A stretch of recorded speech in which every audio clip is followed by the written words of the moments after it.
Hey, well, good evening, Somers, and welcome to the Town of Somers work session of Thursday, March 4th, 2021. And if you would please stand and join me in the Pledge of Allegiance. I pledge allegiance to the flag of the United States of America, and to the republic for which it stands, one nation, under God, indivisible, with liberty and justice for all. Thank you, and be seated.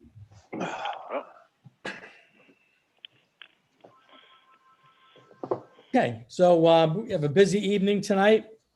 We're going to start with our public hearing on the our mandate from the governor to review and come up with a Somers police reform and improvement plan. So with that, I'll make a motion to open the public hearing. Second. All in favor? Aye. Aye. Aye. So moved.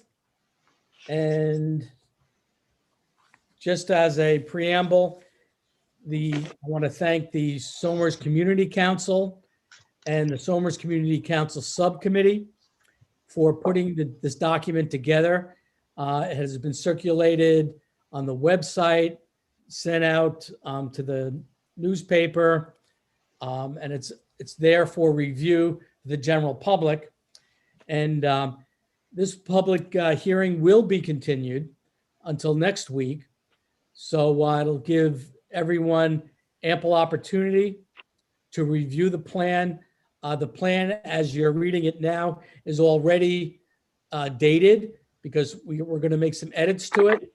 But this is the opportunity for the public to give us the comments and concerns regarding the police reform. So with that, I'll open it up to comment. Okay, everybody joining our meeting here tonight, if you can, under reactions on the bottom of the screen, if you click on reactions and you see where it says raise hand, so you'll raise your hand and we'll address you one by one, please. Patty, are you going to ask Yeah, for postings and all that? Yeah. Rick, Patty, you go first. Yeah. postings? All right. Yes. Can we, Patty, can we have publishing and posting on the Sure. hearing? That was published in the Somers Record and posted on the town clerk's bulletin board on February 18th. Okay, thank you. Sorry, I'm having trouble hearing you. Okay, so do we have anybody raising their hand for comment? I do not at this time, no. We don't. It's going to be the quickest public comment ever. If you can't figure out how to raise your hand, you can actually start your video one by one and start your audio, start your video right on the bottom of the screen, please.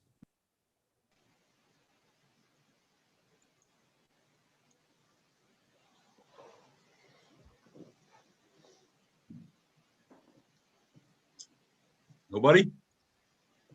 Okay. Oh, Wow. Good document. He did a really good job with the document. So, maybe just make a few remarks, Rick. Yep. Yeah, I mean, we came together as part of a subcommittee on the Somers Community Council. And this was an effort that was mandated by the state governor. And, it came down to the local municipalities to prepare a plan. And we did so. The tenets of the plan is about transparency and collaboration with the public. And I think that is most important. It's based on, a statistical review and information from the public about their collaboration, interaction with the police department. This is an ongoing issue or an ongoing activity. And so we look for public comment in that regard. And so that's why we're here. This is going to go until next meeting. We'll probably close it at that point, and then the report will be delivered to the state on April 1st. The residents went through this. They came up with a number of recommendations. The thrust of this was to look at, our training, bias training, as well as use of force, our use of force policy. And I think, what turned out to be an effort that might have been politically motivated in the beginning, as a matter of course, I think this was an opportunity. It's been a great opportunity for our police department to show how they conduct their business and share that with the community and have the community actually weigh in on that. And so that's how we find ourselves where we are. The report is on the website, and we look for comments. I'd be happy to hear some of the other, community council members make some remarks as well. Hi, my name is Charlotte St. Rose. I'm on the committee and I'm also Somers resident. I agree with Councilman Greco that it was an opportunity for the department, especially Chief Driscoll, to highlight a lot of the positive actions that the police department, and he in particular and his force has taken.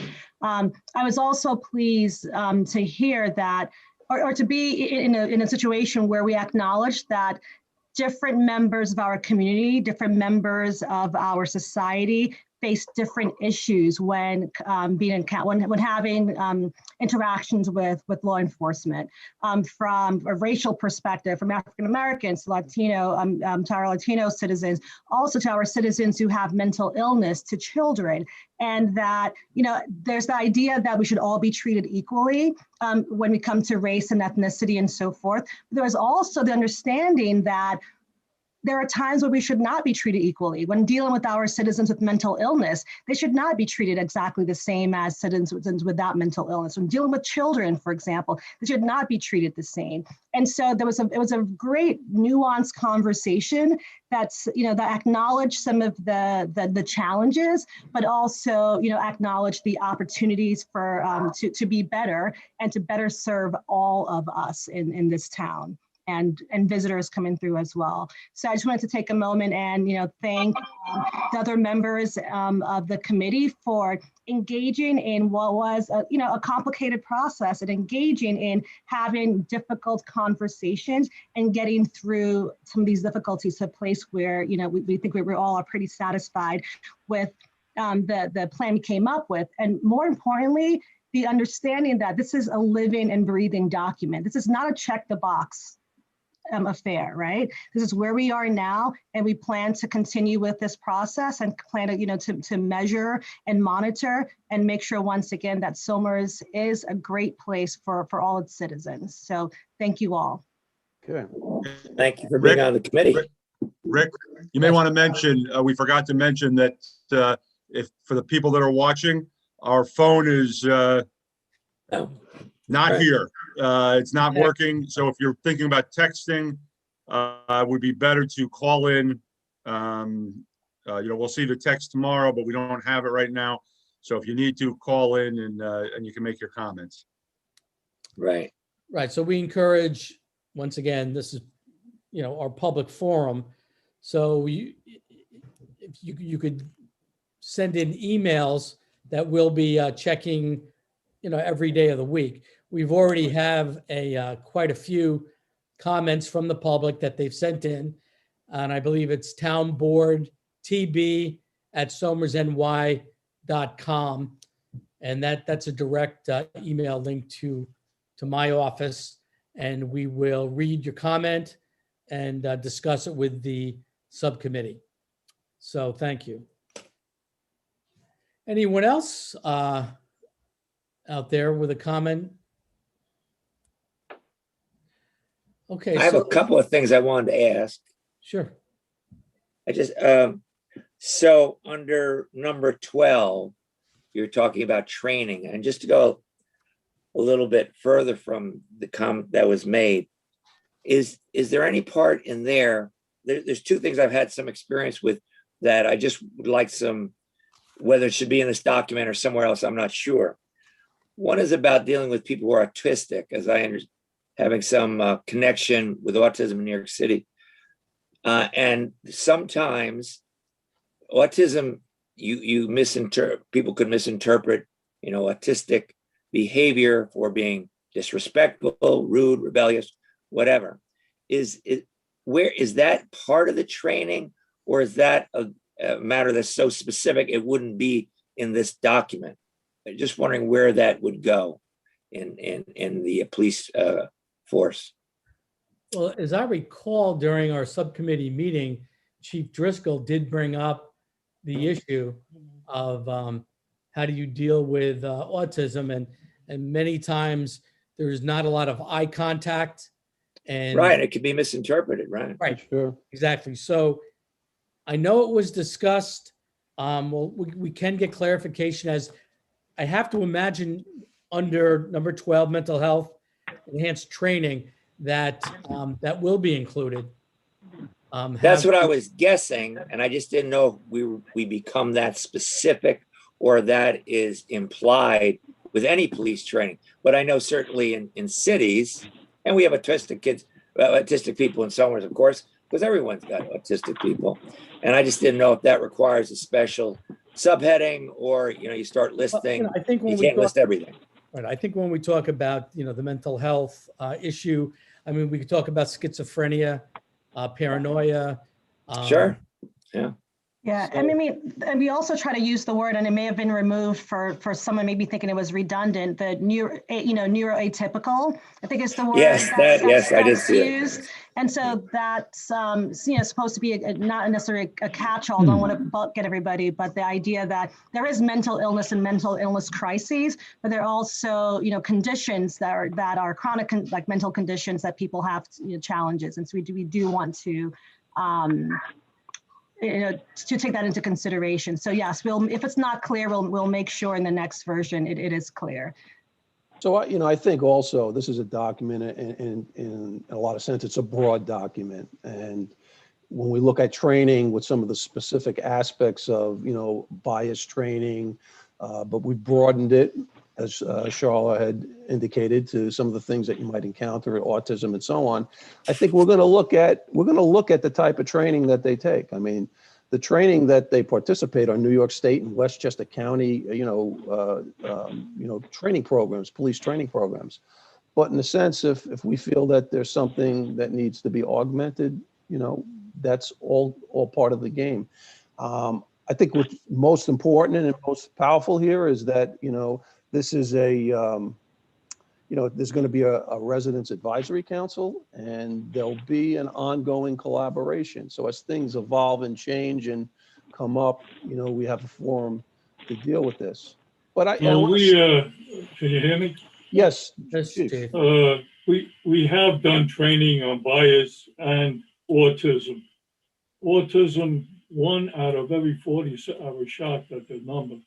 1 out of 47, mostly boys, by the way, it affects, are affected with autism.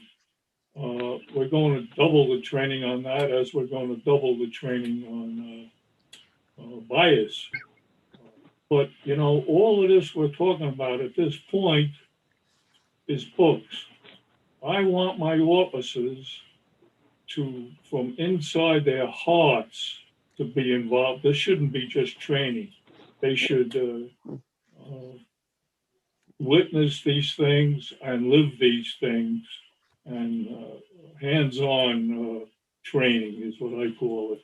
But it's more than just books. It has to be coming from the heart.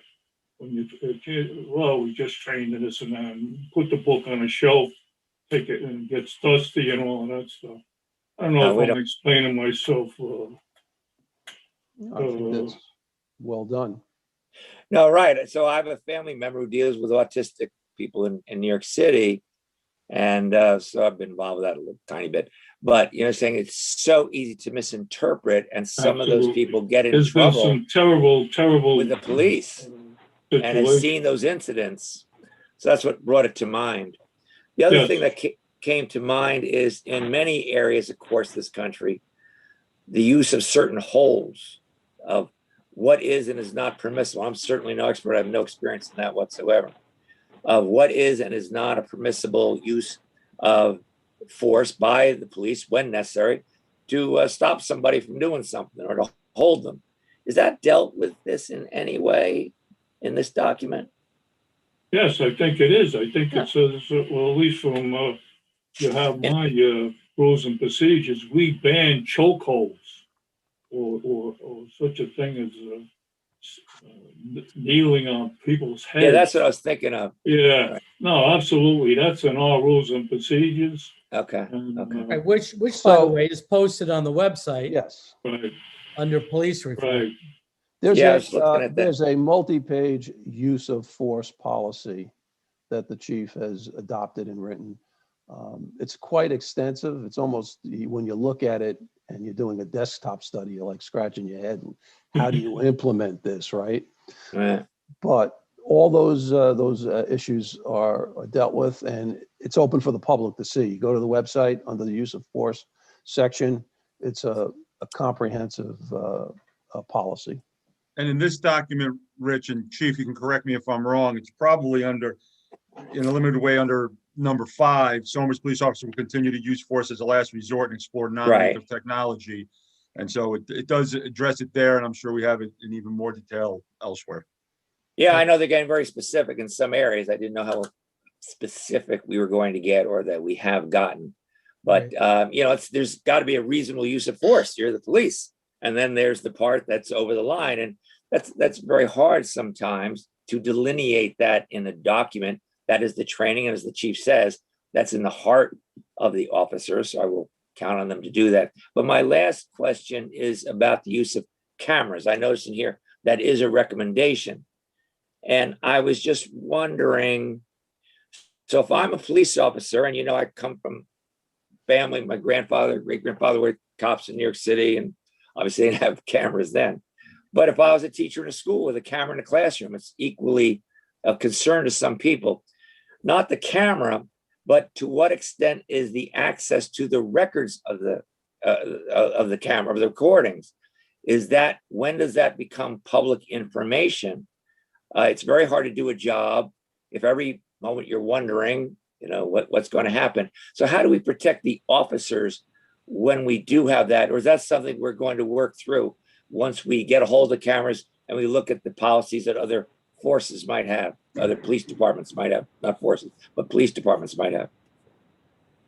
How are we going to deal with that to protect the Well, officers? of course, we're a very transparent department here, and anything on cameras is open to the public. Unless it's in court, if there's something in court that might be used on the camera, we might not be able to release it because of that. Otherwise, I'm 100, as I said last time, I'm 2,000% in favor of cameras. Yep. Because the camera doesn't lie, and it helps the cops and it helps the public. Right. And I would See assume, the truth of a situation. it would all be foilable anyway, Yes, just it like a would. document. Right. I know that's an issue in several of the cities, you know, about to what extent is it, at what point does it become public? And, you know, it's a reasonable sort of concern. So I would say, just to keep on task here, the report expresses an aspiration and a recommendation. I Right. think part of it is going to be framed in maybe a period of time. We're going to take a look at this. But the implementation is going to have all the issues that you're speaking about. We don't have cameras now. We don't understand how they're used and how and what are the nuances of that. So that's part of the learning and the discovery process. Yeah, It's maybe down the moved road. That's One of another the ask a question. One of the things I'd like to address is I saw a comment up on the screen. How did we outreach to marginalized communities? And, you know, a number of years ago, I formed the Somers Community Council in an effort to get really a cross-section of the community involved with each other. So we've been meeting for a number of years, and just to that effort to see if we can get input from all corners of our community. So that's where we pulled our subcommittee from. But once the subcommittee was formed, we put advertisement in the paper about the police reform. It's in the last week's paper, this week's paper. We sent out a code red for those who have signed up, requesting public comment on the police reform just in general. And now that the document is up there, specific questions regarding what our draft plan says. So hopefully that addresses that question that someone had. Okay, Paul, anyone else there? Yes, I see a hand up. Yeah, Rick, Jack Mattis. When I began working on this project, I had already had a very favorable image in my mind of the owner's PD. My experiences and those that I'm aware of for others have all been positive. And I'm here many years. But during the process of gathering information and listening to people, particularly Chief Driscoll, we learned that in the history of this police department, there has never been a shooting of an individual fatal or non-fatal. So when you talk about use of force, which was a question before, to my knowledge, they've been well-trained and perform well. Yes, there's more training always needed. There are new processes, new equipment, new technology, and different complexion of a population, perhaps. We're ever changing.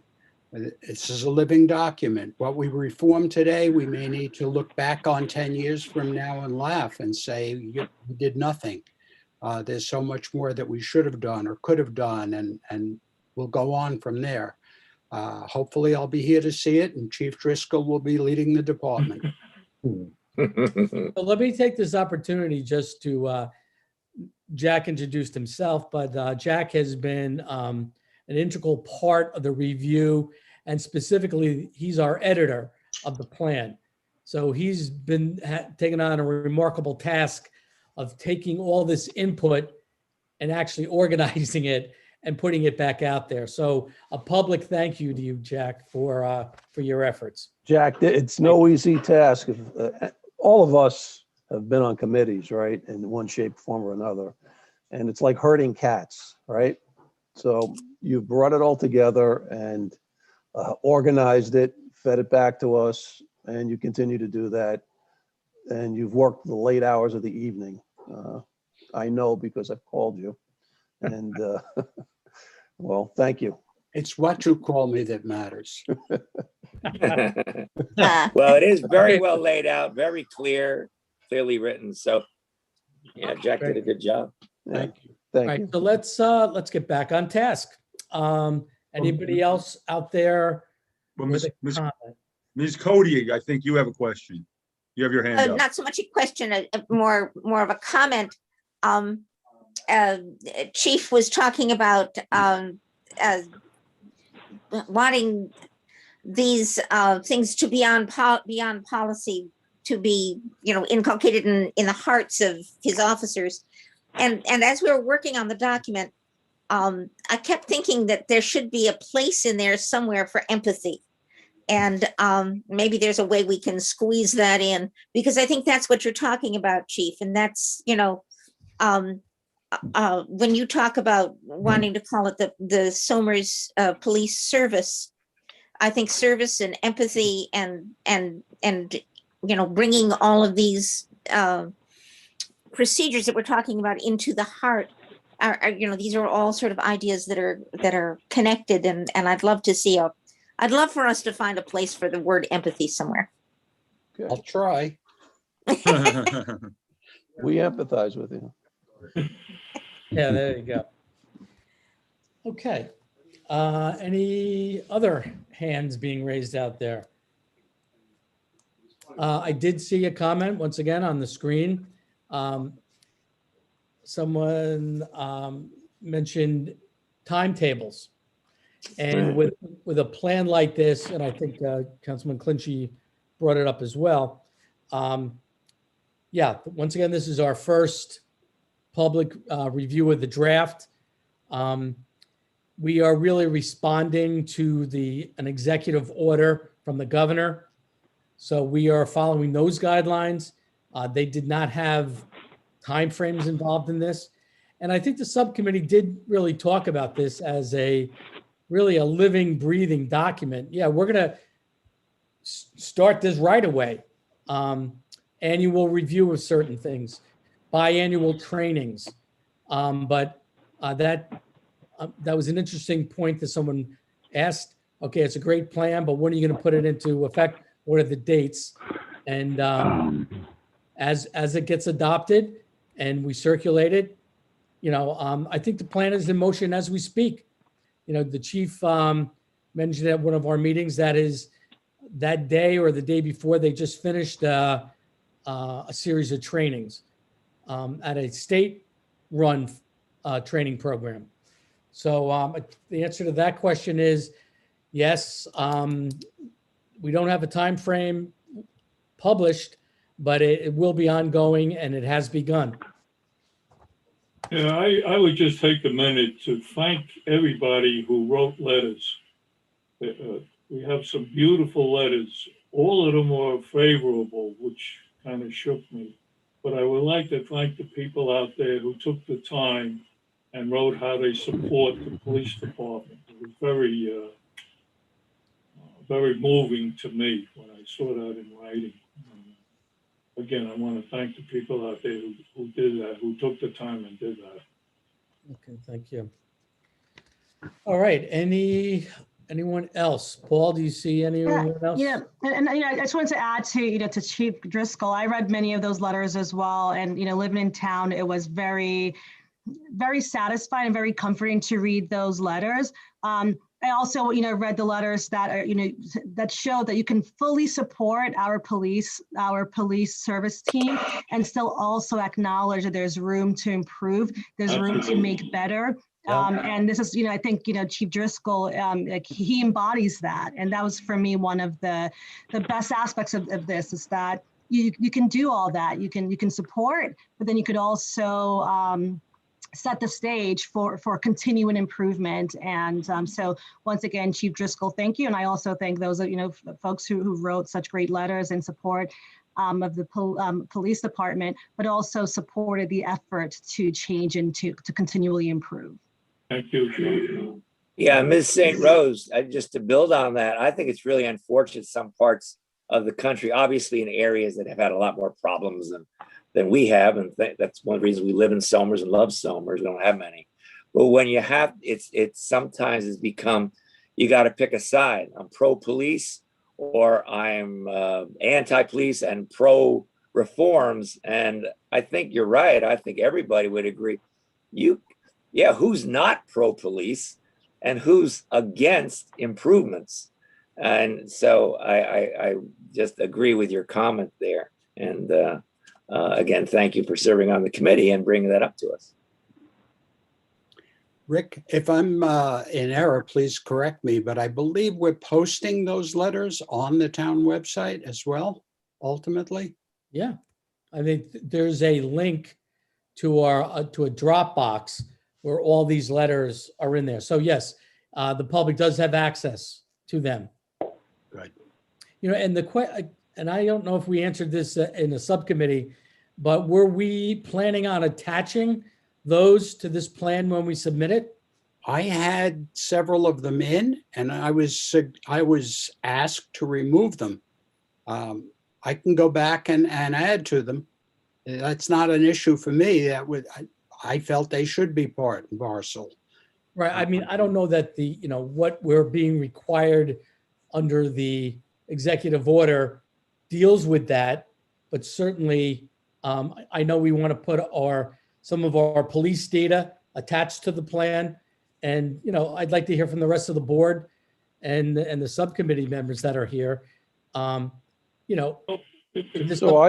I always point to the town website as being the place of record. If you go to the website for this effort, you're going to see all the letters. You'll see all the meetings that we have. They're on Zoom, and you can watch the interactions that we had when we did the meetings. You'll see the letters. You'll see the original order and the document and what we were requested to do. And you'll see some of the other, I think there are some other, I think the Westchester documents out there as well. So completely transparent. And if you go to the website, it's just, there's a lot there. Right. Well, completely transparent. This document says from Governor Cuomo that, as I said before, every police department in New York State does not get along with its towns, with the people. I said right from the beginning, that's not so in Somers. And it's proven by these letters. It's evidenced by these letters that we're getting. And yes, I think we should put those letters in this. I don't know why we should not. If they were bad, criticizing letters, I'm sure they would be in here. Yeah, we would. That's just my You're right. opinion. You're right. Not only one side of the coin, both sides should. Okay, so my question is asked and answered, I believe. We will have an addendum with those written comments. And that goes out for the general public. Know that if you take the time to write an email, send it in, it will be reviewed by the committee and subcommittee and included in our final report. So, anyone else for comment on the police reform? So at this time, what I'm going to do is make a motion to continue this public hearing until next week. Once again, the comment period for comment on the plan is open. You can send emails to the town board, TB meeting, town board meeting at somersny.com. Comments in that way. You can call us, you can email us. And look, all comments are welcome. And once again, this is a living, breathing document. What you're looking at today may be a little different tomorrow. And that's why we're keeping Jack Mattis very busy. Okay, let's see. Okay, yeah. So Lamar Parkin has been commenting. I failed to mention his name earlier, but he's just thanking us now for our efforts with getting this plan out. And we thank you for your thanks. Okay, so I'm going to make a motion to continue the public hearing until March 11th. Do I have a second? Second. All in favor? Aye. Aye. Aye. Okay, so moved. And we move on to public comment. I'll make a motion to open public comment. Second. All in favor? Aye. Aye. Okay, so moved. And once again, public comment is an opportunity for the public to make any type of comment on any issue that is of concern to them. In this new age of Zoom, and we understand it's kind of difficult to interact with the town board if you're not tech savvy. But what we can do is do what we can to open this up. So on the screen right now, you'll see different ways that you can access this meeting. And we will keep public comment open until the end of the meeting to give everyone an ample opportunity to get in. So let's see.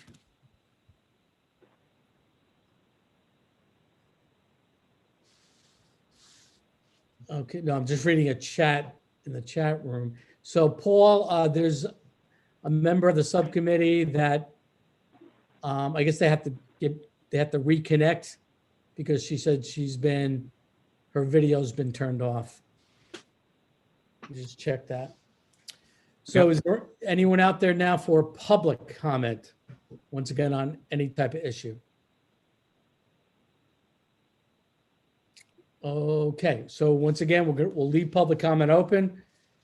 And just a reminder, folks, if you want to have a public comment, you can just start your video on the bottom of the screen and then hit unmute or raise your hand, either or, and then we'll address you.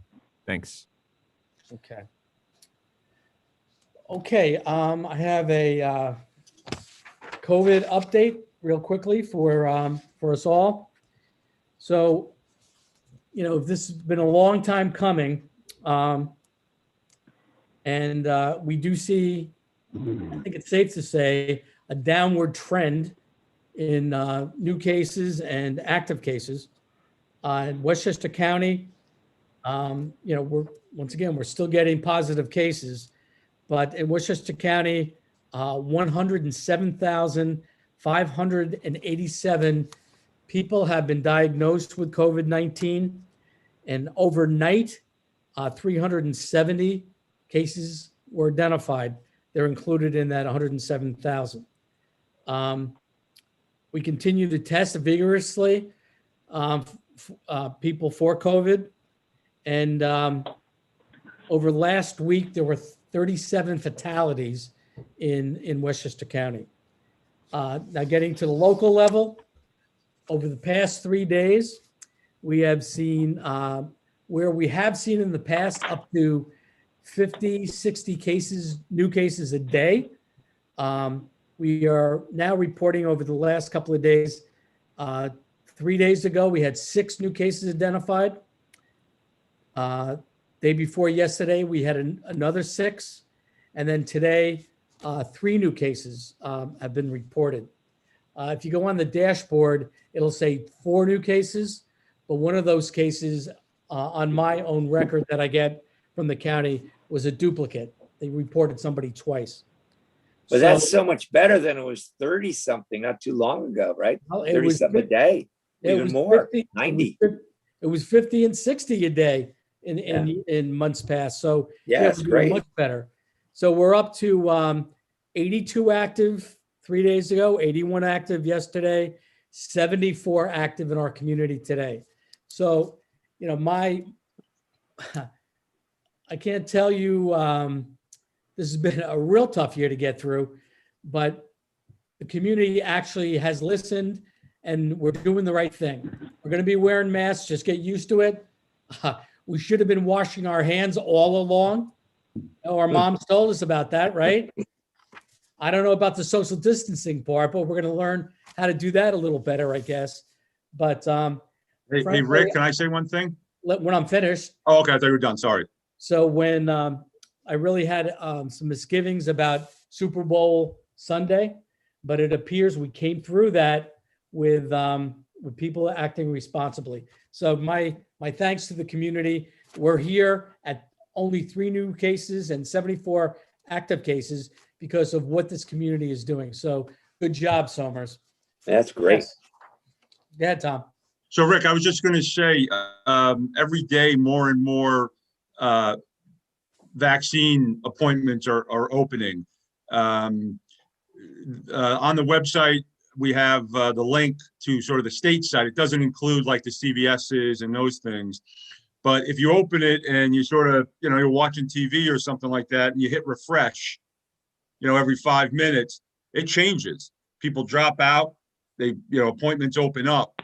So just if you open it up, at 6 o'clock in the morning and you look at it and then you look at it at 6 o'clock at night, if you have time, you might be able to do that because I've seen more and more people getting appointments very soon. They did it on Saturday or Sunday and they have appointments today or tomorrow.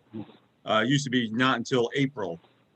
So you just have to persevere at it and keep pressing refresh and hopefully you'll be able to get it.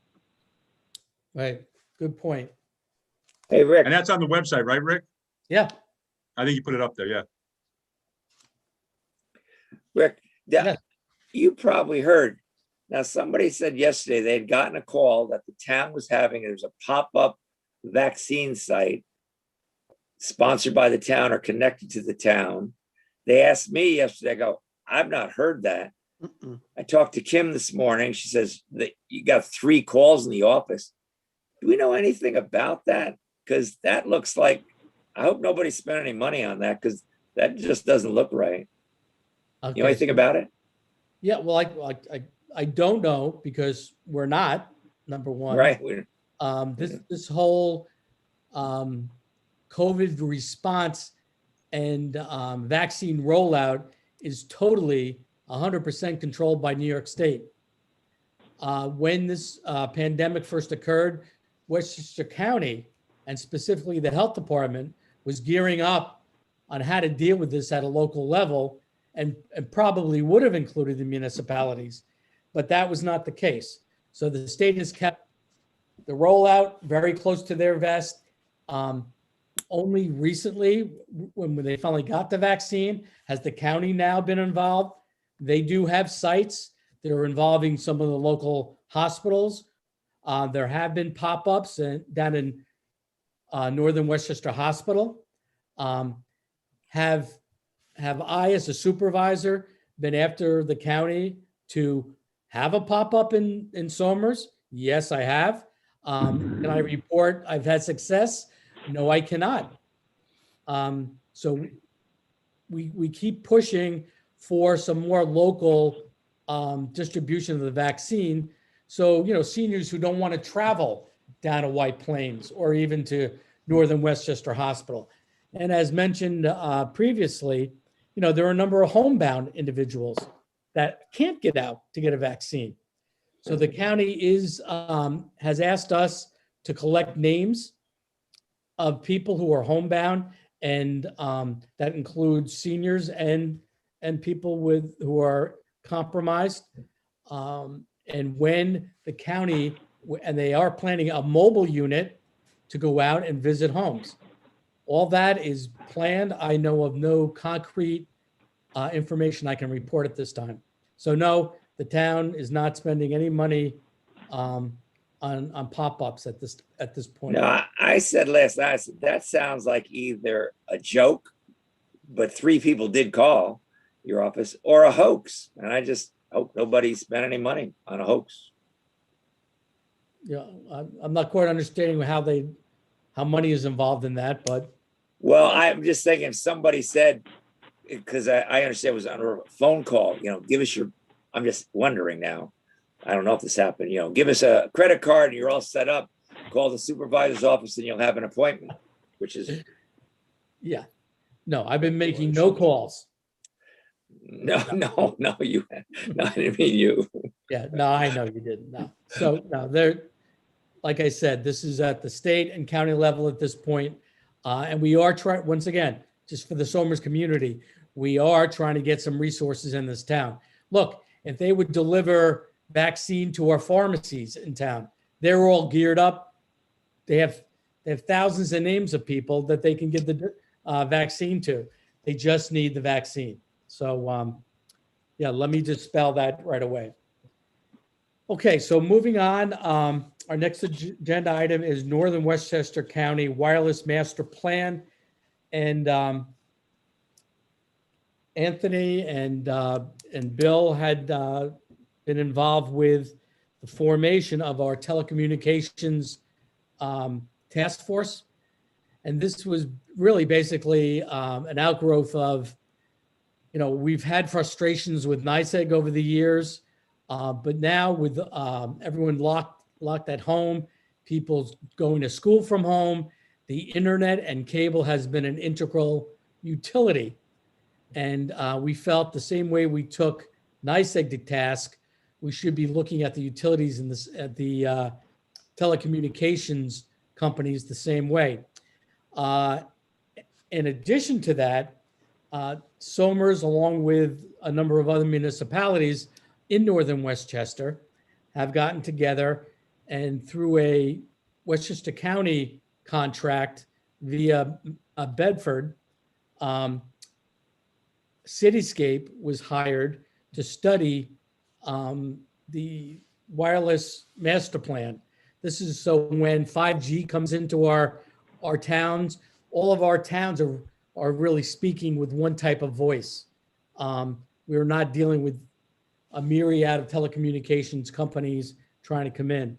So with that, Tony, I'm going to kick it over to you if you want to add anything about the telecommunications task force, and then you can introduce Cityscape.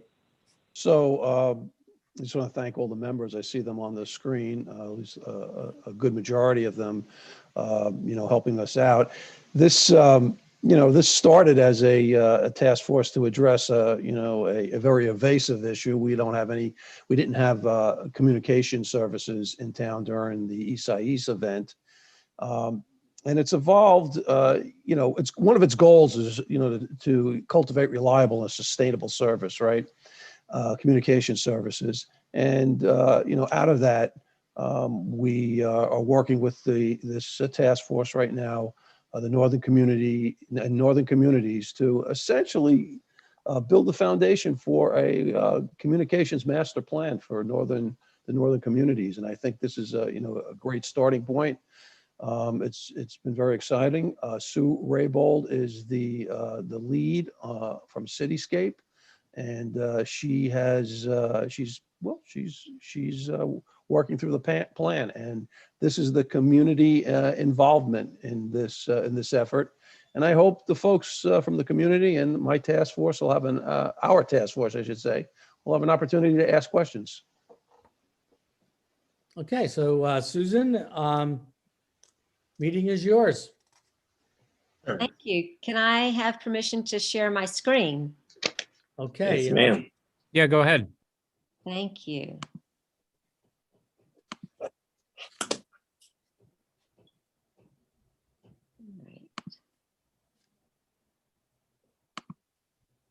There we go. All right. Thank you very much for having us tonight to talk about the Cooperative Wireless Telecommunications Infrastructure Master Plan. This is the first of a few meetings that we hope to have over the next couple of months to talk about this topic. I want to share with you briefly. Let's see if I can get there we go. My name is Susan Raybold. I'm the project manager for Cityscape. Also on the call with me this evening is Elizabeth Harrington Smith, and she is in charge of government relationships. We work closely together on all of our projects. Cityscape Consultants works only for local governments. We do not own towers. We do not build towers. We do not provide a wireless service to be purchased by subscribers. And our company includes a team of engineers, legal professionals, planning professionals, and contract administrators. We specialize in the laws that are in place to regulate wireless telecommunication infrastructure. We specialize on radio frequency propagation mapping and helping communities come up with plans to provide a robust network into the community. So our project that we have been hired to do has 7 steps. I'm going to walk through those 7 tasks with you, but this is an abbreviated outline. We start off with our preliminary research. Normally, we have a project initiation meeting like we're having right now before we do the infrastructure assessments. We actually have done the infrastructure assessments already because we had a window of opportunity this fall before winter set in. There was a lull I don't want to say a lull, there was a reduction in the COVID cases, and we were anticipating that number to go back up again as winter set in. So we came in and we did the assessments, and now we're doing the initiation meeting. We'll then follow through with the rest of the tasks, which will include the catalog, our mapping, regulatory review, and then the draft and final master plans for the deliverables. Task 1 is the preliminary research, and we collect all the data that we can about all the existing antenna locations throughout our study area. Our study area includes 7 communities. We have Yorktown and Summers, North Salem, Lewisboro, Pound Ridge, Bedford, and Mount Kisco. And so the project is really twofold. We're going to do a wireless master plan that looks at the region as a whole, and then each individual community that I just named will have their own individual master plan, sort of as a subset to the big project. So we collect data from each of the clients, each of the communities. We also look at the FCC registered site locations. We go to the tower owner databases that we have access to pull information. And then we go out and we actually visit each and every site that has wireless telecommunications antenna on them. We go, we visit the site, we look to see what the infrastructure looks like. We verify the location. We take lots of pictures. We want to know who's on that facility. Is there enough equipment, ground space for additional co-locations? Is the tower maximized or is the base station maximized? We record information about the site conditions. Does something appear to be broken? Does something need to be fixed? Does the site look secure? And we record all that and we put it into an inventory catalog, which is task 3. And each community will get an inventory catalog. It'll include a photo of your site, similar to this layout. You'll have a vicinity map so that you can get a quick idea of where this picture was taken. And then we'll provide the address. We'll provide all the information that we use in the master plan on that site into the catalog. Once the catalog and the initial mapping is finalized, that's when we start the engineering mapping analysis. This is an example of one of our communities in Massachusetts that we did a plan for. And these black dots represent where there are macro cells. I'll talk a little bit more about that in a few moments. The sort of pink dots represent where there are small wireless facilities. And the yellow represents in building. So if you're inside a structure within this yellow area, you should have a pretty good signal. Once you move out of the yellow and you start getting into these areas of green, those are in vehicle. The blue areas and purple areas are outdoor. And then where you have no coloration, those are dead zones. When we talk about doing a gap analysis, we are looking not at these yellow areas from a coverage perspective, but these areas where the yellow is not, because that's where we anticipate new infrastructure needing to go from a coverage perspective. And I should note that when this is a coverage map, we also do look at capacity, but this particular map is for coverage. Part of our analysis then is to look at the existing inventory. We do the gap analysis and we compare the gap analysis to the population density for the community. And we want to see where the largest centers of population are relative to where all the infrastructure is. So for this particular community, these dark areas of a deep red or brown are representing census blocks that have 10,000 or more people per square mile. This is super important because on this map, it looks like this area has great coverage, and it probably does. But when you add this number of population into that same geographic area, we know that there's not enough sites to accommodate what that subscriber base would be like from a capacity perspective. And so while it may appear yellow on this map, from a capacity perspective, we expect there to be more sites because there's no way those number of sites can accommodate 10,000 plus people per square mile. So we look at that. We look at traffic counts if they're available. We look at seasonal changes. We look at employment centers, if there are any schools, and higher learning institutions where you may have larger population centers throughout the year at different times. All those variables get played into our analysis for the master plan. Once we have identified those gaps, we then want to look at your regulations. How are your policies affecting the deployment?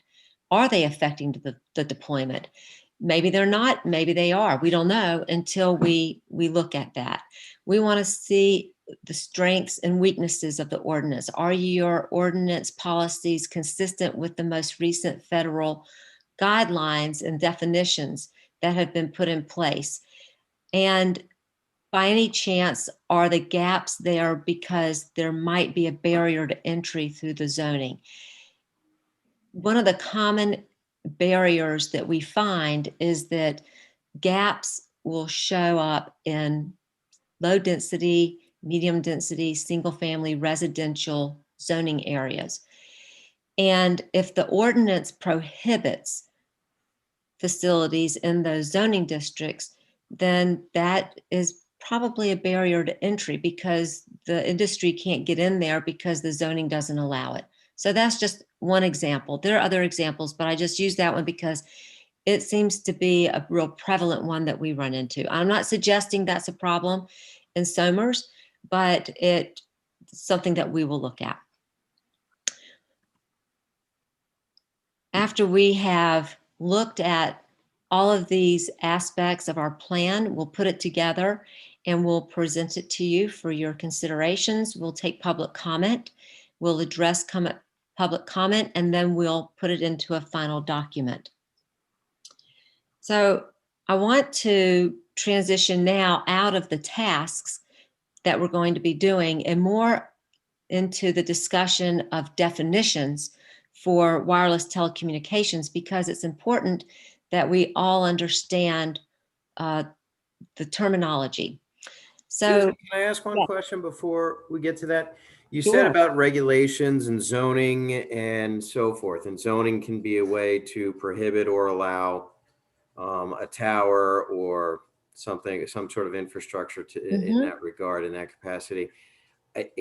It's my understanding that even if we were to zone these types of structures, this type of infrastructure, any way we want or would prefer, the state and the federal government can really just override us.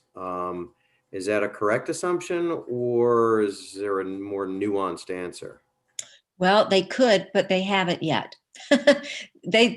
There continues to be deregulation from the federal side of the industry. As of right now, the state of New York has not adopted more lenient standards than the federal government, unlike the state of North Carolina, where I live, and the state of Florida, where Elizabeth lives. Those states have actually even come in and reduced regulation or the ability for local governments to regulate. But you do still have, you are still empowered to regulate certain aspects, and you are, I encourage you to maximize the use of that opportunity. And I will get more into that, I promise. So you may hear generation used: first generation, second generation, third, fourth, fifth generation. And basically what that means is the evolution of telecommunications. So first generation wireless basically was the very first handheld mobile phone that was accessible for purchase. And if you had one of those phones, it looks sort of like a small suitcase that you carried around. And all it did was provide voice phone calls. It worked in the low frequencies of 800 megahertz and operated a lot like a radio station. When your call got out of the service area, it got crackly and then it faded away. When the smaller handsets came out, that basically symbolized a transition to second and third generation. The handsets got smaller.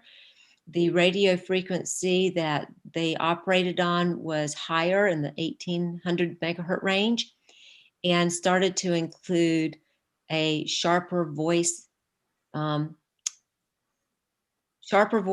texting, and a little bit of data.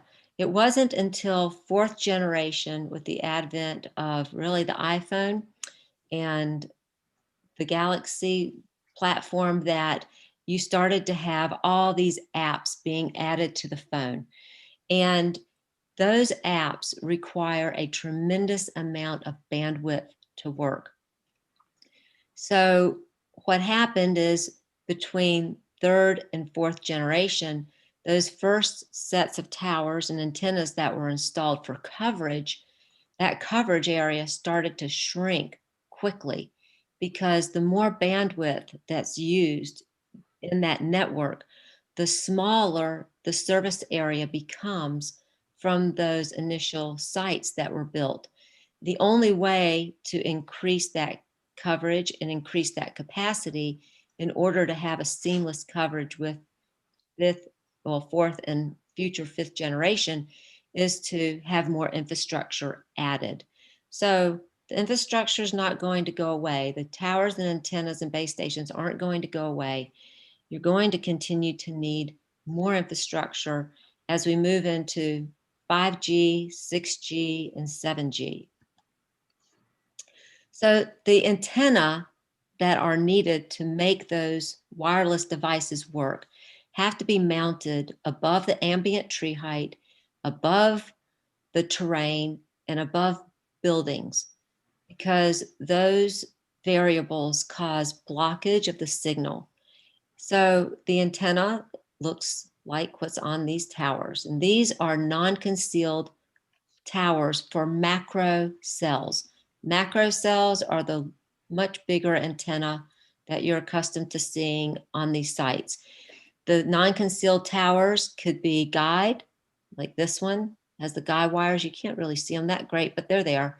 Or freestanding self-support. It's a monopole and a lattice tower. These facilities can also be concealed or semi-concealed. This is an example of a faux tree. This is a concealed macro cell, as is this one, and they're painted. They can be painted any color. In these examples, the antenna that are on this tower are actually tightly configured against a pole, and then this fiberglass casing that's radio frequency tolerable or tolerant friendly is placed over those antennas so you don't see them. And all the coax cable is interior to the shaft that goes down to the ground equipment. So Susan, one more question. On an apples to apples comparison, which tower is more expensive, the concealed or the unconcealed? And then which tower is more effective and powerful, concealed or unconcealed? Okay, as regards to the cost, it is less expensive to build a non-concealed tower. And with regards to which one is more powerful, there are so many different types of designs. I would say this type of design where you can put 3, 6, and 9 antenna on this type of facility on a single array might be more powerful than one of these, but it's hard to say because here's the thing. On this tower, let's say hypothetically this is Verizon. And I'm saying hypothetically, I'm not saying Verizon's right here. I'm just saying hypothetically, if this is Verizon, they're able to put their antenna here on the top, and it looks like they've got probably 9 or so antenna, maybe even 12 at the top. And those antenna are probably operating in the low frequency, mid-band frequency, and high frequency ranges. That's why there's different antenna. On this, what they're probably doing is they're probably putting their low frequency on one spot, their medium frequency, mid-range frequency antenna on another, and a higher frequency range yet on another port. So it's just configured differently. What you may run into is that these concealed sites may be less apt for multiple co-locations, whereas a non-concealed site may be able to accommodate more tenants on the tower. But I wouldn't necessarily say that one is more powerful than the other because it all depends on their antenna configuration and what their goals and objectives are in that particular service area. Are they trying to provide just coverage? Are they trying to provide coverage and increase capacity, or is it strictly a capacity site? There's so many variables, it's really hard to say. So just for clarification, when you talk about co-location, you're talking about Verizon and AT&T and maybe, T-Mobile all operating on that one antenna or site, right? Right. As opposed to having each one have their own antenna. That is correct. So each one of these arrays on this particular tower and on this one generally represents a different service provider. You have 4 service providers that we found when we did the assessment. You've got AT&T, Sprint, T-Mobile, and Verizon. And so if you had all 4 of them on one facility, they would all be co-locating. Now, it could be in an instance where, depending on the height and the type of concealed facility, you may have limited opportunity to put them all on the same, and you may have to have more. That is correct. Now, when the antenna mounts on something that is not a tower built for the sole purpose of holding that antenna, it's called a base station. This is a new federal definition that was introduced about 4 or 5 years ago. So this water tank has antenna on it. So it's a base station because the water tank wasn't built for those antenna. This rooftop has antenna on it, and so it wasn't necessarily built for that antenna. And an example of another base station is high-powered transmission lines, where they put the antenna on those facilities. That's considered a base station. And just like with the towers, base stations can be concealed and semi-concealed and non-concealed. So the previous slide had non-concealed antenna. We'd consider this one semi-concealed because these antenna are painted to try and match part of the coloring on that wall of that building. Here's another example of what we would consider semi-concealed. The antenna is wrapped to match the facade of the brick, but they didn't hide the coax cable going into that antenna. So we would consider that semi-concealed. The steeple, on the other hand, we would consider completely concealed because you can't see any of the infrastructure.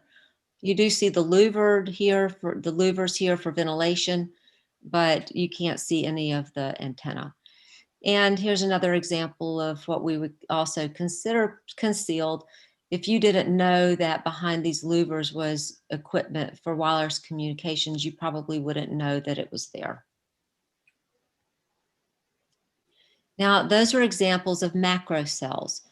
You're going to start seeing small wireless facilities being deployed into some of your areas where you need more capacity. These sites have to meet the definition of a small wireless facility, which means they're 50 feet or less in height, and that the antenna does not exceed more than 3 cubic feet. So this is an example of a small wireless facility that's not concealed. You can see this is a smaller antenna. It's mounted on the top of this existing utility pole. You can see all of the wires. You see the equipment box that goes with it and the meters all on the pole. Conversely, this is an example of a concealed small wireless facility. The antenna is blended in with the structure. The equipment and the meters are in the base of this facility. And we also consider this a dual purpose small wireless facility because it's providing lighting, it's got these banner poles, and there's a lot of different types of concealed small wireless facilities. And this is just an example of one of them. What you want to try and avoid is having so many different small wireless facilities along the same stretch of roadway. The facility here can actually accommodate more than one service provider. And if you don't have development standards that encourage that type of deployment pattern, you will start seeing what we're observing in other parts of the country, especially in Florida, where each service provider just goes in and puts in their own pole. And it's not uncommon now to see multiple providers going along the same stretch of roadway, putting up facilities that don't match, look very different from one another. And this is actually in the neighborhood of Elizabeth. And these two small wireless facilities have been installed, and there's a third one getting ready to go right here for another service provider. So that's one of the things we'll be looking at when we look at your policies, is to see if that type of deployment pattern is being addressed.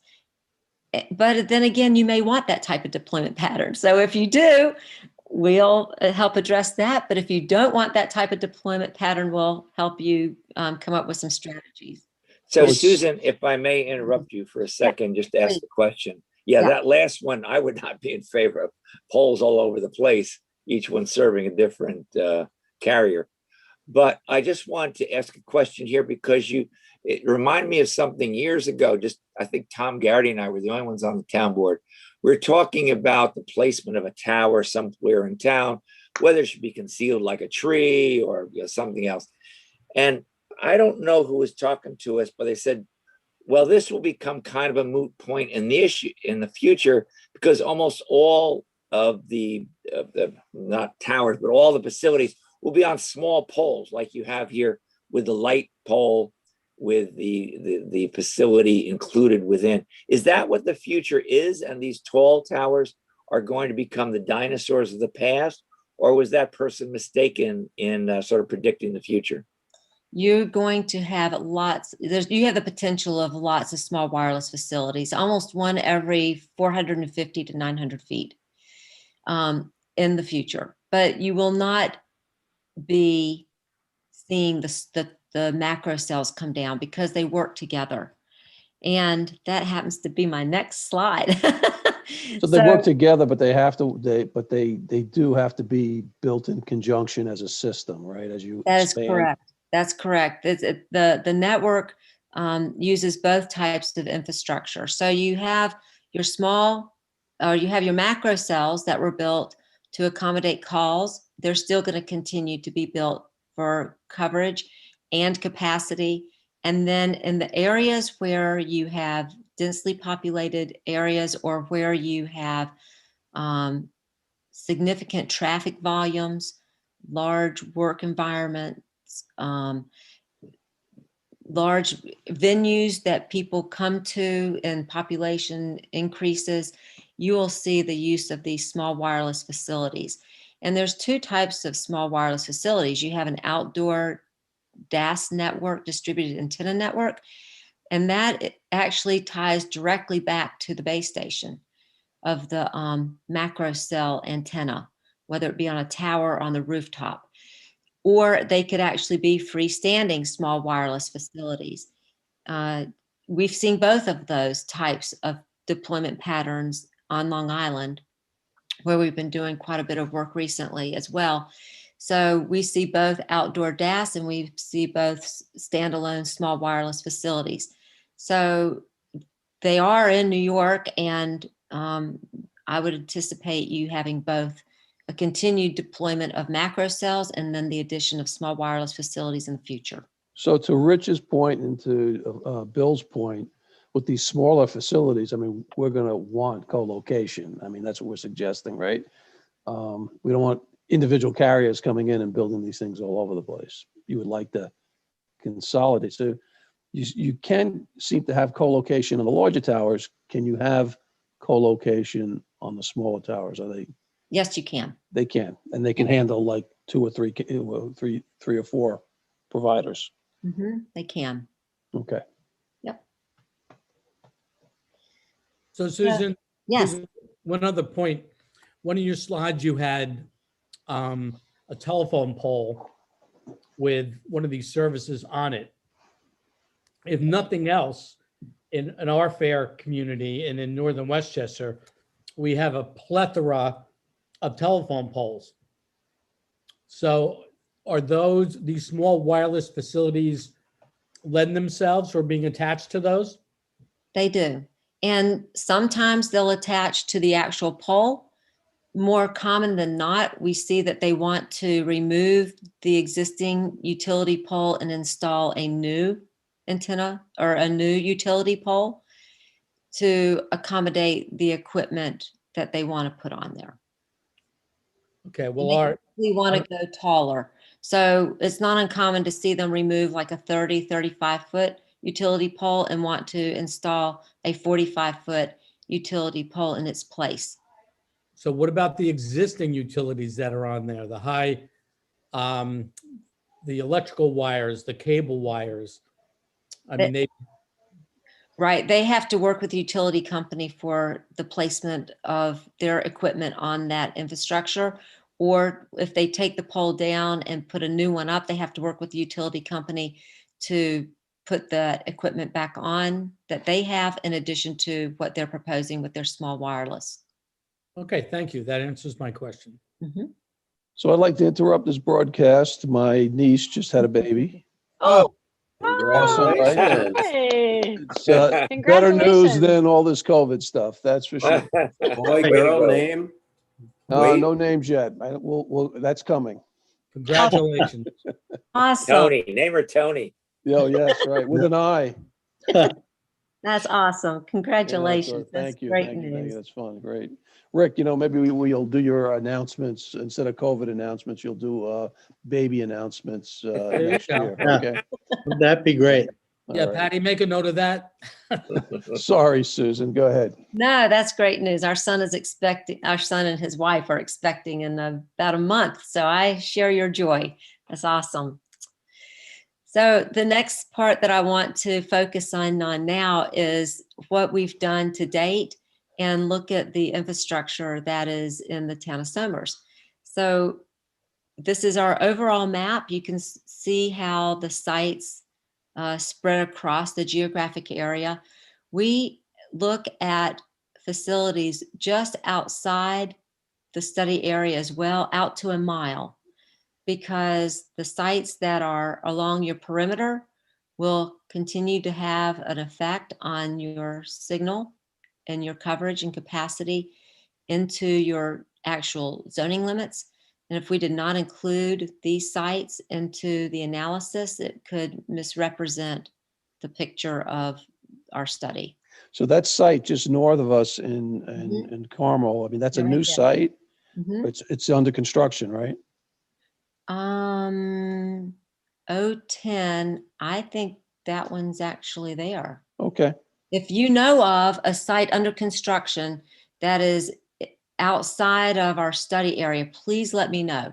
All right, we'll take that up. I know there's something going on up there in one of the neighborhoods and they're going back and forth, but I think there may be another site up in that area. That would be great to know. Thank you.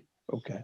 So in the town of Somers, you have 9 sites, and then you have 9 outside in this 1 mile buffer. So these are the sites that we'll be looking at when we do your individual master plan. And of those sites, they are all macro cells. There are no small wireless facilities yet in this area. The infrastructure antenna type does include one public safety site, but we are not doing anything with public safety.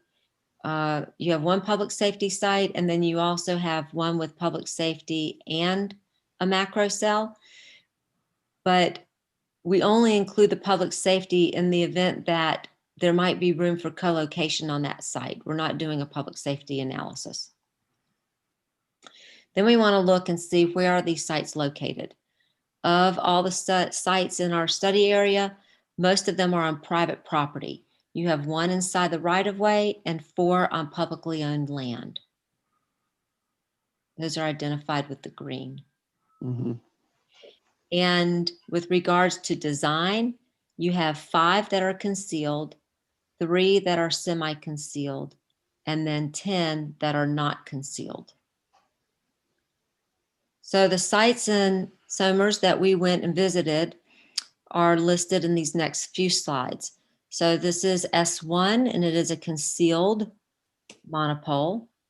We call it actually a unipole.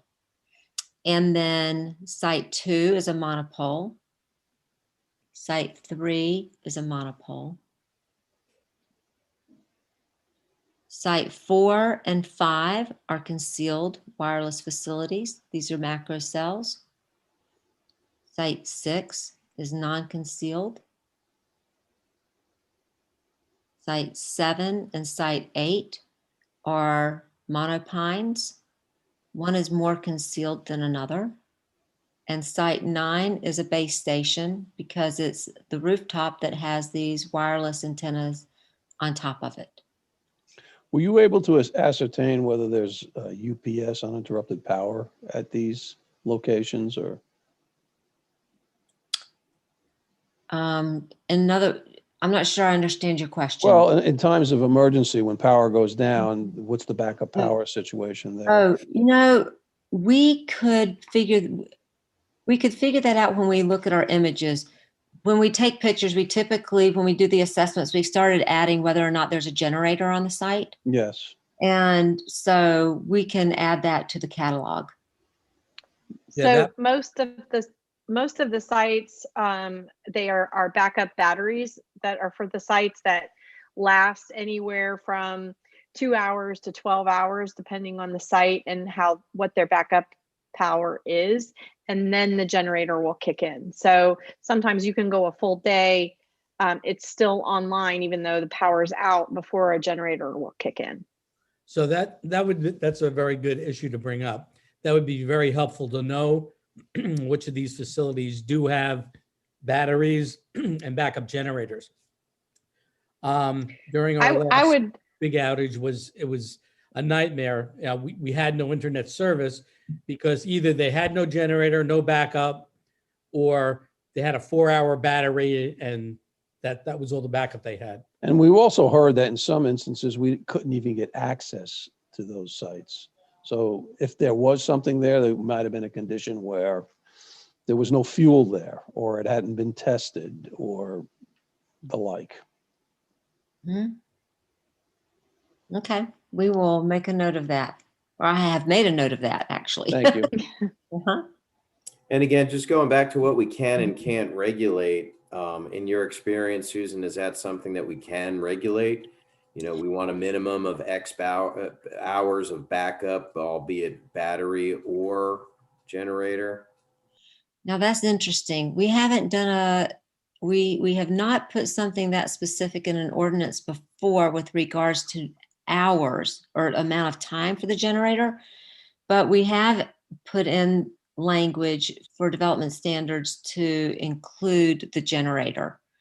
So I will have to ask Anthony. He's partner and an attorney that specializes in the telecommunications law. So I will ask him specifically, can we adopt a town code that would require either the retrofitting or on future projects to require some form of backup, whether it be generator or these these cell batteries? That's been something that I sit on the planning board, and we would be able to discuss that with applicants that come forward to place new infrastructure throughout the town. And if we as a municipality had the ability to do that and not have to deal with some federal regulation that would prevent us from doing it, that information would be valuable for us looking for a plan in the future for sustainability of these systems during power outages and other incidents. Sure, absolutely. Well, we will get on that when we talk to Anthony and let you know what we find out. Thank you, Susan.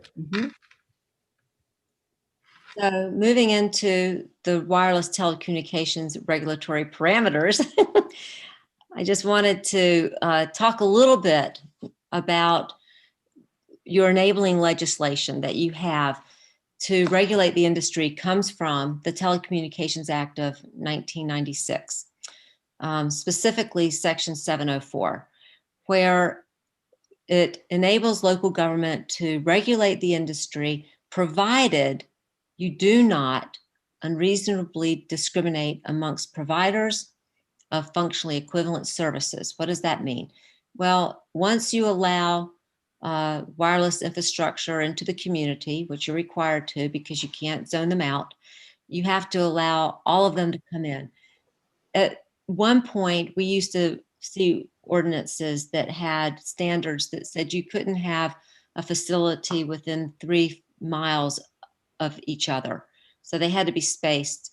And those types of separations have a real tendency to be discriminatory because a low frequency service provider, that signal can travel a much greater distance.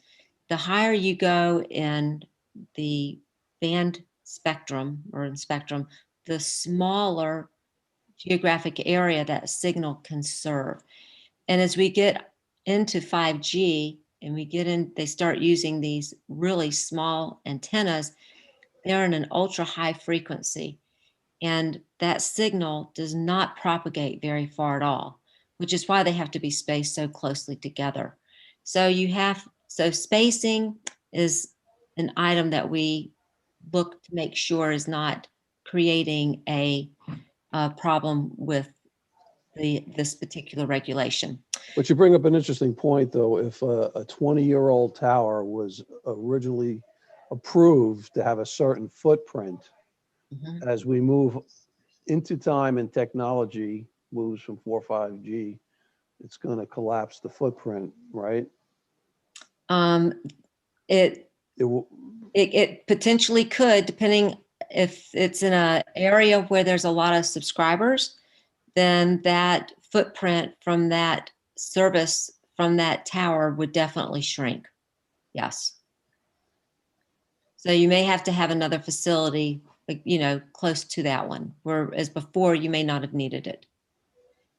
And you can't have the effect of, you can't prohibit or have the effect of prohibiting the personal wireless service, which I've mentioned already. You have to act on request within a reasonable period of time. Any denial has to be in writing and with substantial evidence. And you cannot regulate the environmental effects relative to radio frequency emissions beyond what the FCC says is allowed. So, for example, you can require a statement that the facility complies with the commission's regulations concerning RF, but you cannot deny a request or concerns about that radio frequency. Okay. And on that note, Susan, Yes. I don't know which is fact and which is fiction, but, some people are concerned very much about the radio frequency and living near it and citing potential health hazards, short-term, medium-term, and long-term. What can we tell those people who have that concern? So there is not a lot you can do from a regulatory perspective because the FCC is very adamant that their studies show that these sites emit non-ionizing radiation, so they don't change the, molecular cell structure, not like a X-ray, and that the power outage or output, thank you, from the antenna has to be maintained within certain levels that the industry has to follow. And they've deemed that to be a moot point. Now, there is a challenge going on right now. Citizens and governments have petitioned to have these regulations looked at again. But until there has been a decision made on that, then it's off limits, really, in terms of regulatory control. So I know that there's concerns. I hear them, but there's just nothing we can do about it except to encourage people to reach out to the FCC and get on the bandwagon with those who are writing letters and put their evidence out that states that, what their concerns are, and to push to have the regulations reviewed and restudied. So Susan, in that same vein, I think the lawsuits are really revolving around now 5G, aren't they? People are concerned about the health effects. I think it's all of it. I think it's all of it. I'm not, I'll have to ask, that's another thing I'll have to ask Anthony about, but I don't think it's limited to just 5G. No, Just so not the that No, pub- I think 5G, but 5G is included, I believe. five, Oh, it is it included. is. Yes. Oh yeah, and 5G has really sparked the fight with the federal government because of the amount of infrastructure that's going to be needed Right. with the small wireless facilities and the output of the 5G. That is the issue. So we'll see where it all lands. So is that, so from the public's understanding that as we move to that technology, that's just going to require more deployment of stations, albeit smaller ones, larger ones and the like, right? Correct. And more exposure. If And they're, more exposure. they have to be more of them closer together. And yeah, I've fielded a number of concerns from the public about 5G, even though it's really not here in any real form yet. So we'll be following that legislative back. Yes, as we are as well. Right. Sure. Okay. So one of the deregulations from the Telecom Act of 96 was in 2012 with the Middle Class Tax Relief and Job Creation Act. Section 6409 went after the local governments who were not responding to co-locations on existing infrastructure in a timely manner. And so this particular piece of legislation requires local governments to approve co-locations on eligible facilities without going back through a public hearing process, and to do it within a certain amount of time.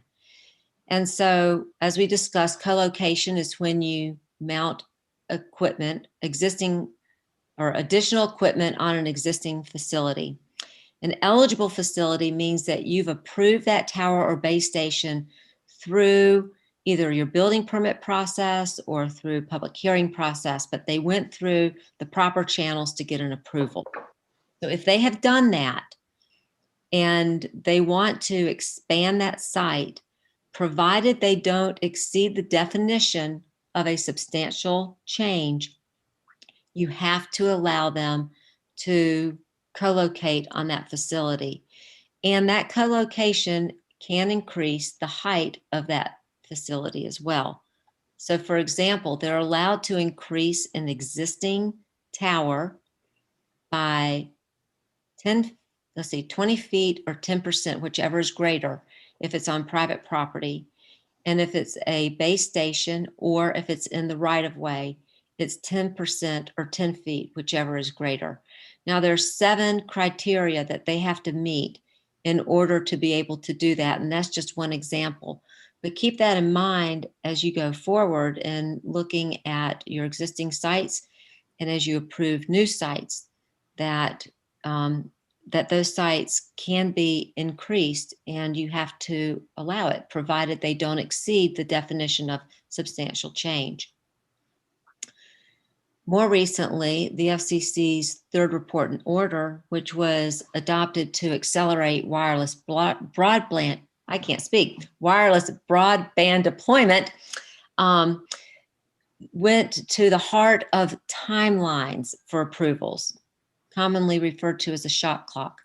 So, for example, when a small wireless facility does come in, you have 10 days to do an initial review and to determine whether or not that application is complete or incomplete. And if it is incomplete, you have to notify them and you have to identify why it's incomplete. And then the time clock stops. And then the applicant will, revise it if it's incomplete. And when they resubmit, the 10 days starts all over again until you get to the point where the application is deemed complete. Now, if it's a macro cell facility, it's 30 days. You have 30 days to review the application. And when, or if and when you find that it's incomplete, then the shot clock stops, but it tolls. So when they come back and resubmit materials that were missing, you pick up on that shot clock where you left off. It doesn't restart. The small wireless facilities, the shot clock restarts every time they submit. With the macro cell for a new site, it tolls. Now, your application review timeline, you have, once it's determined that the site is complete, you have 60 days to approve or deny the small wireless facility when it's co-locating on an existing structure. And you have 90 days for a macro cell on a co-location. For a new small wireless facility, you have 90 days. And for a new macro cell, it's 150 days. So these are timelines that we also want to look at and make sure are in your ordinance so that they're consistent with federal regulations. So in order to comply with that particular federal regulation, specifically the 10 days to review initial small wireless facility applications, a lot of our boards meet once a month. So do you have any suggestions or recommendations for us as how to meet that 10-day requirement, or has it just not come up yet? Well, the 10 days needs to be an administrative review, and it's to determine whether or not the application is complete. So we recommend that you have a good checklist in place so that when the application comes in, you can check it against all the parts and pieces that you require in your code, because you do have to respond quickly. Thank you. And if you go beyond that time, or you looks like you're going to need more time, we recommend that you put in place an agreement between the applicant and yourselves, the town, to extend that timeline and get it in writing. So if we have a process in place where an initial application is reviewed by our buildings department or our town engineering department, then that would satisfy that, as long as that initial review is completed in 10 days. And then they could be forwarded now for within 30 or 60 days for a town board now to review plans, because that's sort of the system that we have now. And it sounds like we could be compliant if I am reading this correctly. It's an Yes, that would administrative work. review. That would work. Right. Okay. So our next steps are to make sure that the inventory that we have put on these maps is in place and it's correct. And you're going to look at potential new sites in the northern boundary, which will be very helpful. And once we have that, we'll start on the inventory catalog and the propagation mapping. And I would just like to add, I can stop screen sharing. I do want to add that Elizabeth and I are actually going to be up there next week. So, Mr. Sirico, if by chance you happen to get that information to us by Tuesday morning, I'm under pressure. actually go out there and look at it on Tuesday afternoon. Okay. So Anthony, I think are you talking about the one on Keora Boulevard or Drive? I have to get the exact, it's up in Carmel, Yeah, by the 6. neighborhood is fighting a proposed Yes. facility. So it's really nothing to look at, Susan, at this point, but and they What are. is the name of the community? Mayapack, is it? Or is it Carmel? Yeah, Mayapack. It's town of Carmel, Mayapack. It's right over the border. Okay. Route 6. Okay. Well, we can look it up then. If there's been a public hearing, we can look up and see, get the address and the coordinates, and we can at least put it on there as a proposed and under review site so that it's Right. on our radar. No, because it's definitely within half a mile of the Somers border. Okay, great. Thank you. Great. I mean, just as a convention, what would be the coverage? I mean, obviously terrain and all that matters, but a large station typically goes from what to what in coverage? Well, 2 to 4 miles, 2 but to your 4 miles, okay. terrain and your topography and your vegetation and your climate all play into that. Okay, So that's a rule of thumb. And then that's just the coverage. Now, that coverage area could shrink considerably if you have a tremendous number of subscribers. It could, well, it could go down to less than a mile. okay. Hmm. So coverage and capacity sort of has an inverse function. Yep. Okay. Well, great. So Susan, let me just ask you your, I know ultimately you're going to be presenting the municipalities back with like a model master plan Right. to Well, review and adopt, or? Well, what we're going to do is we'll take these maps or these sites and we will simulate the same antenna and propagation modeling that the industry uses Mhm. to create our maps and identify the gaps. And then we'll bring that back to you and have you, look at that, ask some questions, and then help you troubleshoot. How are you going to fill in those gaps? What are some, how do you want to fill those gaps in? And it becomes a proactive tool for you to micromanage the future of how sites are deployed versus being reactive when an application comes in and trying to decide whether or not, you want it to look like a tree or a unipole, or it could be unconcealed, because you'll already be waiting for that site to come in. Mm-hmm. And you Okay. have used public property, I noticed. So are you interested in using, you don't have to let me know now, but does the community want to continue to use public property?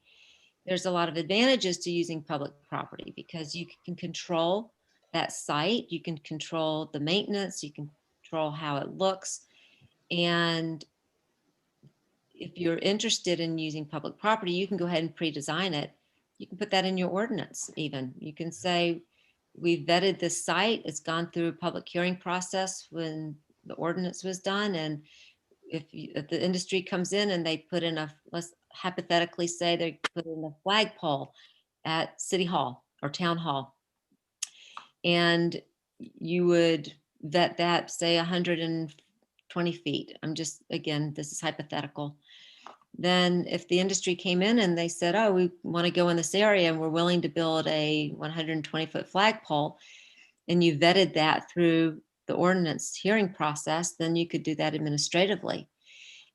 If they came in and said, oh, well, we really want a 180-foot facility, then you'd have to take it back and go through the review all over again because it doesn't match what was vetted the first time. But what that does is it creates a speed to market for the industry, which is what they're most interested in. And if you can create a speed to market for them, they're more inclined to follow the ordinance with regards to aesthetics and placement. Mm-hmm. Yeah, well, I think my question was at the end of the process, when you show us what our gaps are, what we could project will be companies coming to us and saying, hey, here's where we want to fill in. Will we have at the end of your process, a model ordinance that we can adopt? Yes, we could. Yeah. We're going to identify strengths and weaknesses. We've already been asked if we have a model ordinance, but it's, if you want it to be specific to your community, that specificity is not specificity. I can't get it out. Anyway, Specificity. Specificity. Thank you. That level of ordinance writing is not included in the contract. That would have to be an add-on. But generic wording that we can provide. Right. Okay. Thank you. Awesome. And thank you So- for the presentation. Anybody So else the have advantage questions? of being with Cityscape, just so I get it, is that we're in effect being proactive here before 5G becomes prevalent throughout the area, throughout the United States, so that our regulations, our placement of towers is systematic rather than sporadic. Since you don't have a lot of time once the proposals come in, we'll be ahead of the game. Is that basically the goal of what we're doing here, in case people in Somers going, so what did you guys talk about? The goal is to get ahead of this with people who know more, obviously, than we do as town board members. Do I have that about right, in case someone asks me that question? Yes. Okay. And Succinct. two things I just saw, Susan. First of all, thanks to you and your team. I thought this was well organized and very informative, so I appreciate that. Very. And I saw Adam Smith had his hand up. Did the question get answered, Adam, or do you still? Well, I have the just question? want to point out we have a great location in the north part of Somers to install some cells on an existing facility. Storage tank on Ross Drive. Right. Yeah. Okay. So if you're looking for something up north, that's where you should go. Yeah, I'm sure that'll be studied and added to the inventory. But that's an existing facility. It's a base station. Is it not in the inventory that we provided? Well, no, there's no cell there yet. Oh, okay. Okay. Okay, But, good. yeah, it's a good site for one. Mhm. Joseph. That'd be up near that same border with Mayapack. Or actually the town of Carmel. Mayapac's part of the town of Carmel. Yes. That's interesting. Huh. Joseph Pezzamenti has raising his hand.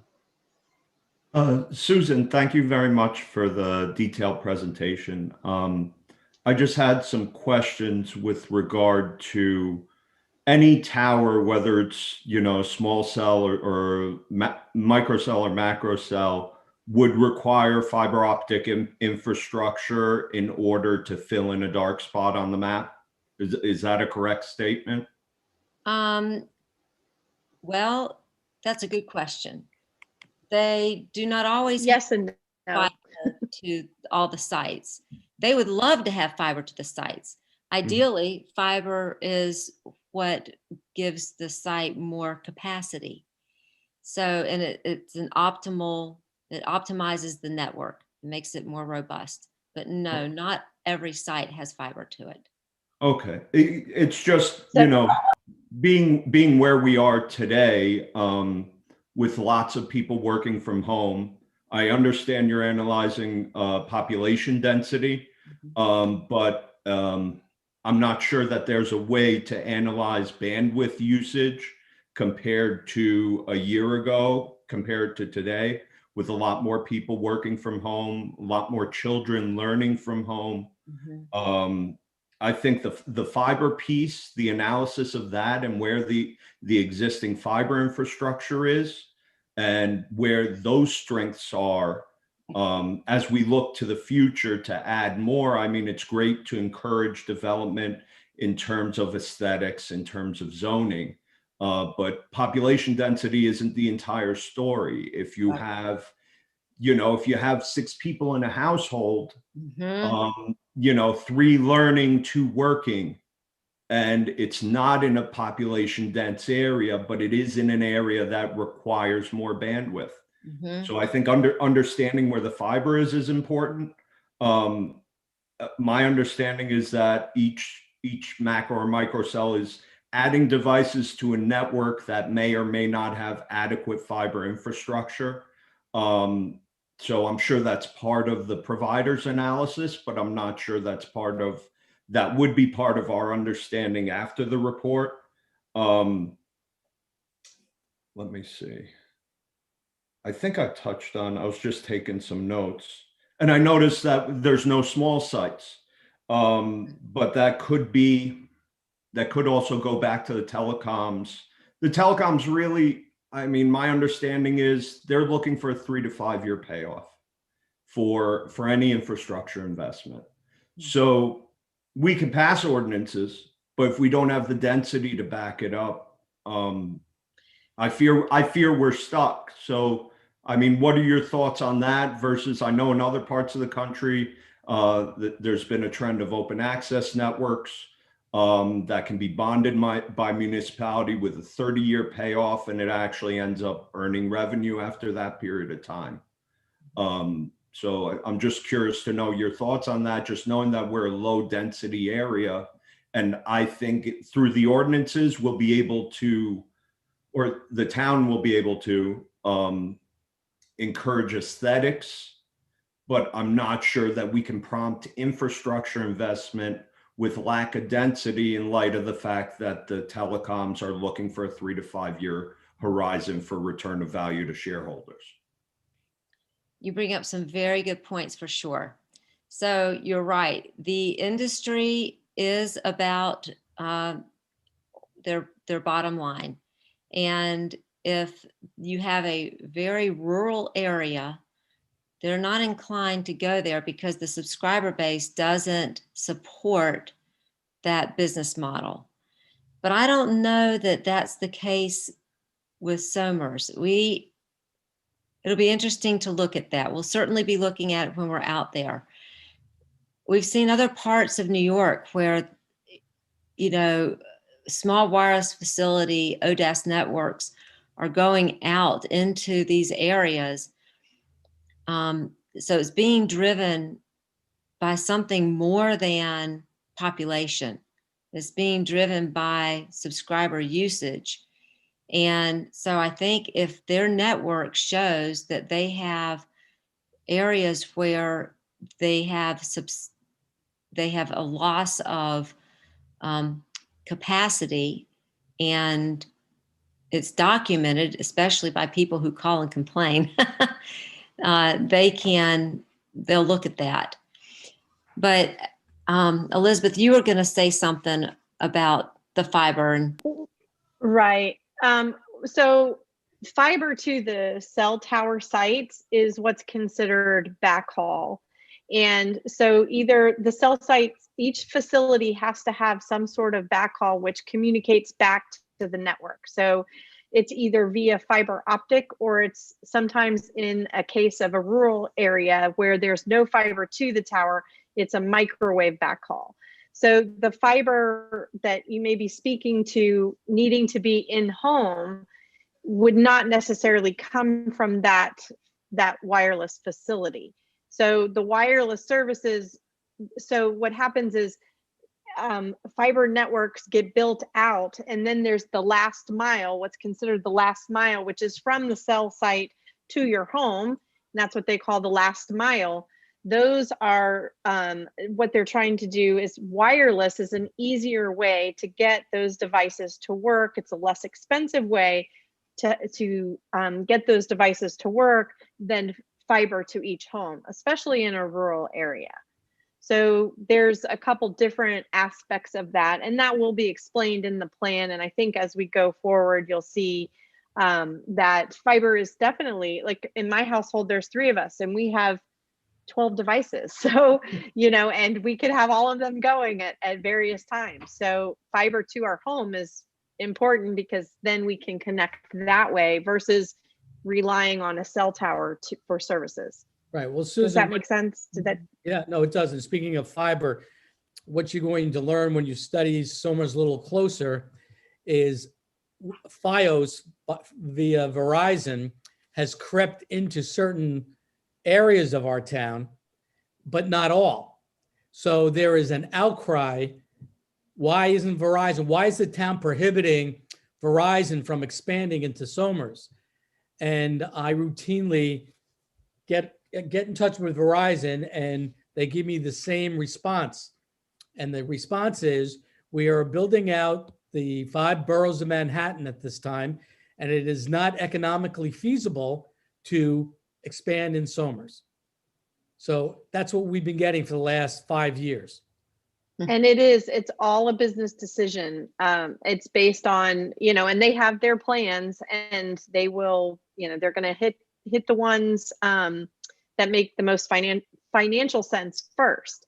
But we have seen some interesting movement, I guess, for some smaller communities because the squeaky wheel gets the grease. So if you start having a lot of people like from your fire department, your police department, all of your citizens are starting to make some noise, Verizon may listen to it if that's something that is of service to your community. And I think we will probably discover what that might be once we start digging into this a little bit further. Okay, so since this is a public meeting, I think that's an excellent suggestion. Make noise, but it's not the supervisor's office you want to make noise. It's Verizon. So look on your bill. That's right. Use the Oh, contact right.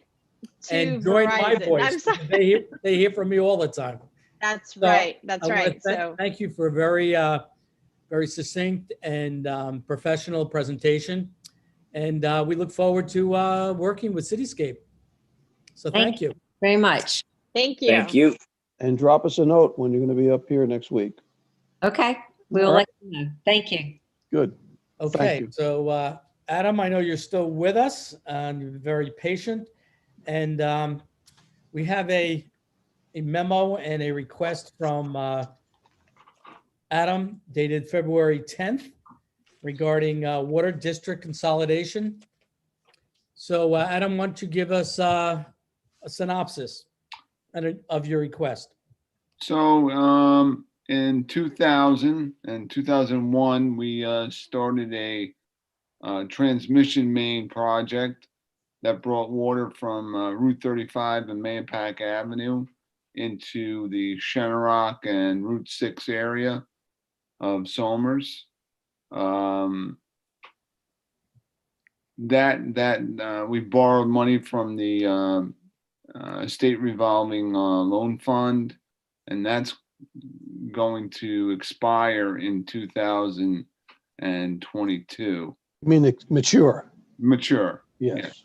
Yes. And in the interim, we also just recently completed a water main on Route 6 from the Whispering Pine area, Windsor Road, up to Mayapack.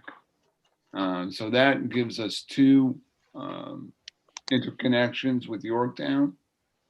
And now the two systems or three systems, Windsor Farms, Amwalk Shenorock, and Amwalk Heights, are now basically interconnected. We can get water from we take water every day from both locations. So we basically are one system right now. But the health department treats us as three separate entities, which requires us to test every day. We're spending 3-4 hours a day collecting tests at each facility. It makes very little sense what we're doing. We're doing lead and coppers in each district every year. If we consolidate these districts, a lot of the operational expenses will go down. Our time management will be able to get other things done throughout the district. Financially, the finance office, the receiver of taxes, the assessor, they're all impacted by these three different districts. Mhm. Vouchers are all different. Checking accounts are all different. There's no, excuse me, there's no reason that we shouldn't look at consolidating these three systems into one system.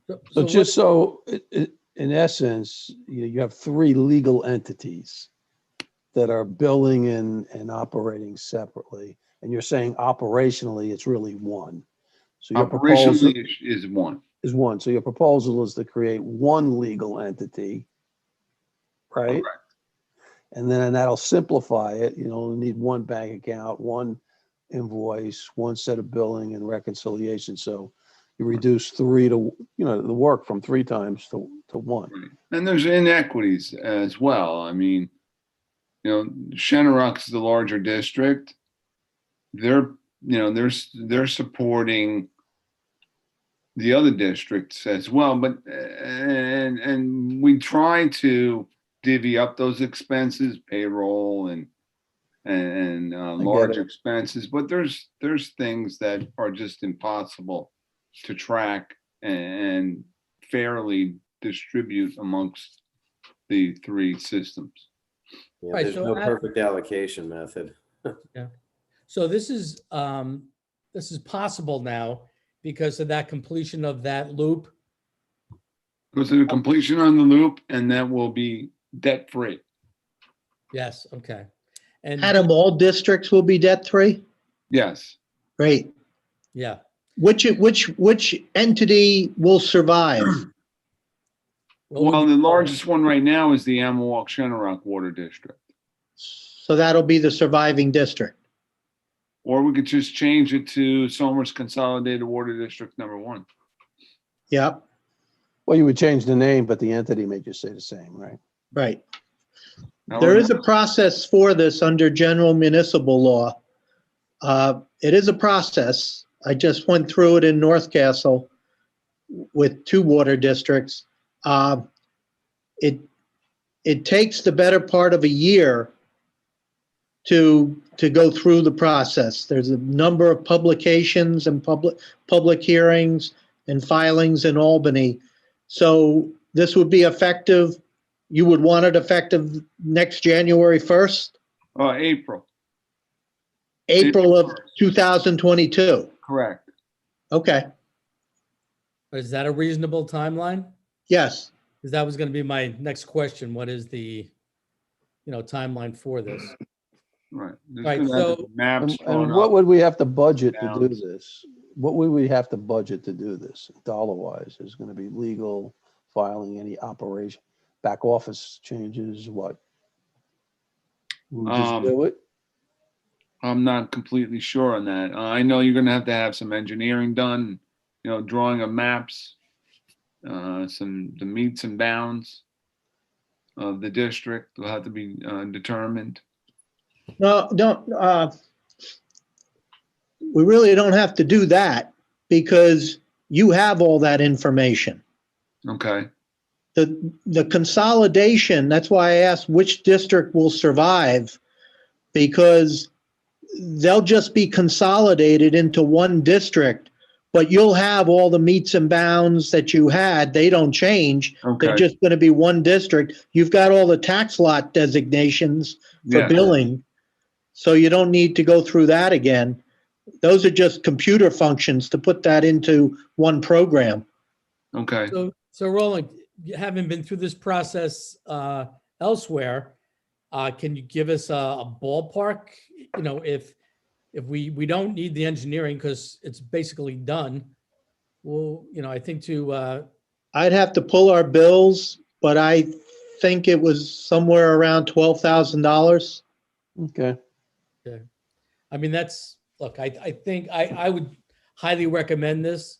The fact that, Adam's been working in our water district, and in fact, one of his projects over the last 10 years has been to complete Adams Loop. And I'm sure at some point we're going to see a plaque up there on one of these pipelines. That's what you should call the new district. Adams Loop. Adams Loop. Name a road after me or something. There you go. But no, it'd be commended on your dogged attention to getting that done. Yeah. And, so I guess basically we'll put this on a consensus agenda, Patty, we'll vote on it next week. I mean, unless What are we voting on? to move forward on the water consolidation. Just to authorize the commencement of work. Thank you. Is there public hearings or anything that are required? Yeah, yes. There will be public hearings required, but there are time delays. I think there's 6 weeks of publication, and it has to occur over a period of time. And you can't have the public hearing until like 30 days after that. You'd be amazed at how much time goes by to get this done. And But Adam, there's no downside to this, right? It seems all upside. I don't see any thing that's negative about this. Makes things more efficient, and each one protects the other.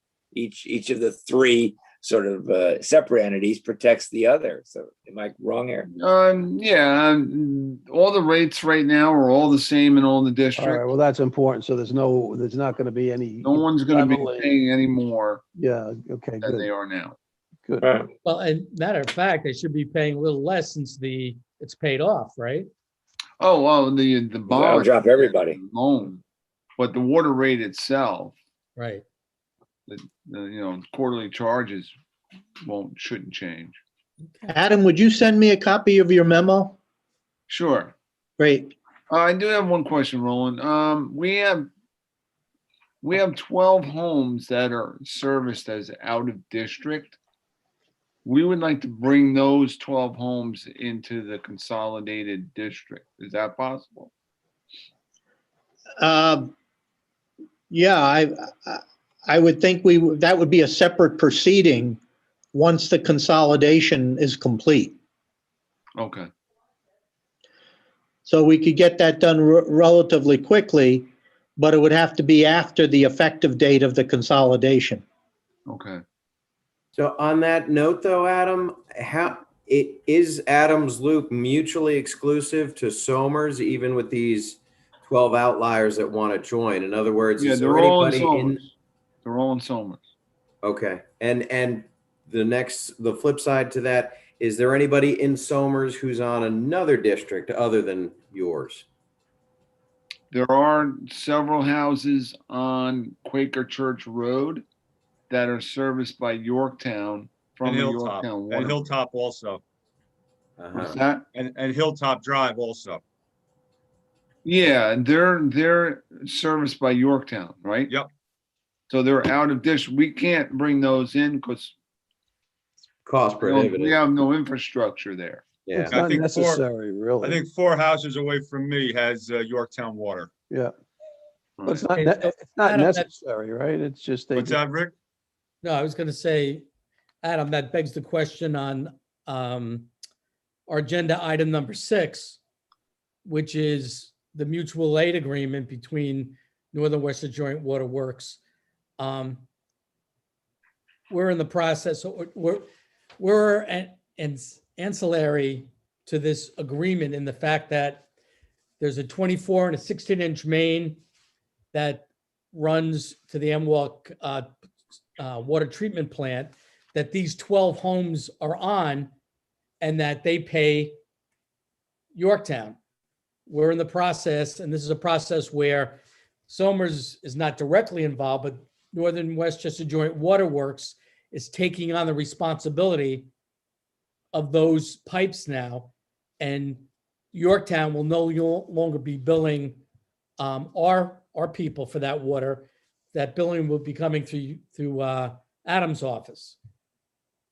So it's kind of germane to this agreement because all of the joint waterworks now will, and this is an outgrowth of a water main break 2 years ago on Christmas Eve, where the 16-inch water main broke right by 35. It was in Somers, but Yorktown owned it, so they had to respond to it. I mean, Adam and his crew was there to help, which we do. That's mutual aid. But they were very upset that they had to pay for it, that they had to pay for the paving. And this is the outgrowth of that, saying, look, anywhere else, we give mutual aid when it's owned by the Northern Westchester Joint Water Works. So, I mean, basically, we're covering number 6 right now. So that's what that agreement is. That's We're fine. adding on to that those 2 pipes that Yorktown is now selling to or giving to the Joint Water Works for responsibility. So, yeah, I concur. I think consolidation is the way to go. And as you pointed out, Roland, it's a long process, but I think it's needed.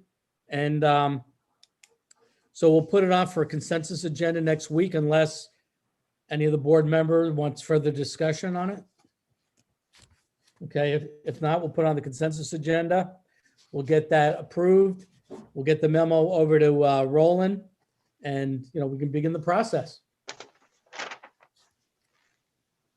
Okay, the next agenda item is authorize supervisor to accept town tax warrant for 2021. I'll put that on the consensus agenda. Did you skip 4? Did I skip 4? Yes, I did. Not purposefully. So this is a proposal for a study of the Cablevision franchise with Altice/Cablevision. We did this a number of years ago. Yeah, I remember. Where they studied it, and I think, it cost us like $6,000, and we got a $66,000 adjustment. So this is almost a no-brainer for us. I think we're doing this in conjunction with a number of other municipalities. And Harrison is kind of leading this up.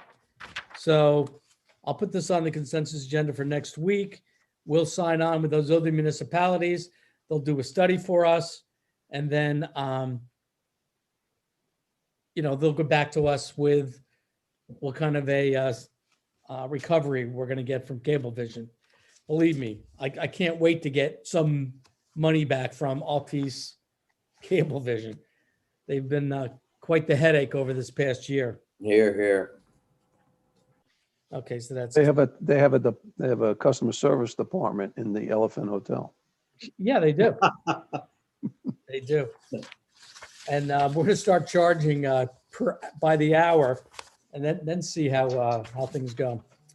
Okay, so I basically touched on and went over number 6. This is a mutual aid agreement that if a water main break happens, that mutual aid of all these communities, Cortland, Yorktown, Somers, water departments go and help out. And Adam, if you want to. Well, and it also includes, there's certain water mains in Cortland that are owned by Northern Westchester as well. So if they need any resources from us, we can help out. Mm-hmm. It's not just the 16 on Route 35. No, I know, right. Could be anywhere that the Northern Westchester Joint Waterworks owns the infrastructure. Yep. Okay. Okay, I'll move that to consensus if there's no objection already for the comment on that. Authorize the solicitation, number 7, of a request for proposals for the replacement of the generator and associated components with the installation at Heritage Hills Activity Center for a memo dated February 25th from Tom Tuma Jr., Building Inspector. So, as you know, the generator at Heritage Hills, which services the Activity Center Emergency Shelter, and that's why the town's involved over there. We purchased, we set it up, and that generator has been failing, and that in a disaster. And unfortunately, a number of years ago, we spent 8 days without power, and that generator was integral in keeping our shelter up and operating. So we're making a commitment once again, to replace and establish that generator. The difference this time around is it's going to be propane as opposed to diesel. There'll probably be one in-ground tank. Once again, that the town will pay for, but this is an investment in our emergency operations program. And Tom Tuma and I believe Bill, you were on that conference call. Yes, as was Steve Wolfel. Yeah. Okay. So you guys talked about the specifications, and so Tom is asking authorization to go out to bid for that unit. Yeah, and I to your points, it makes perfect sense, and we should do this. And it's in sore need of an upgrade. The only thing that I'd be curious to follow up on is when the RFP is generated, it probably should have some options to it. And to your point, what was requested was a propane tank instead of diesel. Makes sense from a safety perspective. Who pays for it? Well, if it's a broken out item on the RFP, we can talk about that later. Is it going to be above ground or below ground? Is it going to be 1 tank or 2 tank? Each tank lasts 8 days. 8 days is the worst we've ever had. Do we want to risk it and, cap it at that? Or do we want to be more sure and get 2 tanks? All those things need to be discussed and decided. But I just would ask that the RFP gives us that flexibility. Yeah. I heard in the discussion about 2 tanks, but I believe they're in the neighborhood of between $12,000 and $20,000.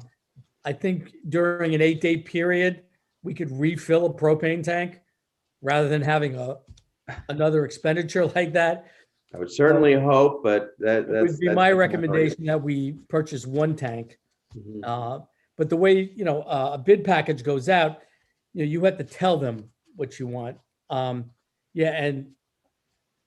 We could say, what if we bought 2 with the prices? I think that's maybe what you're saying. Yeah.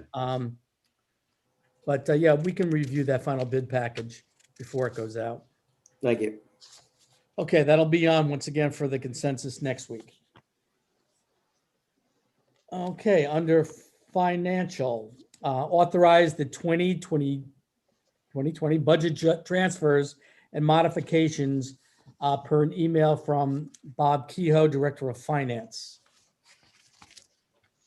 So this is an annual event. And if you've had an opportunity to review it, yes, the transfers total $605,171.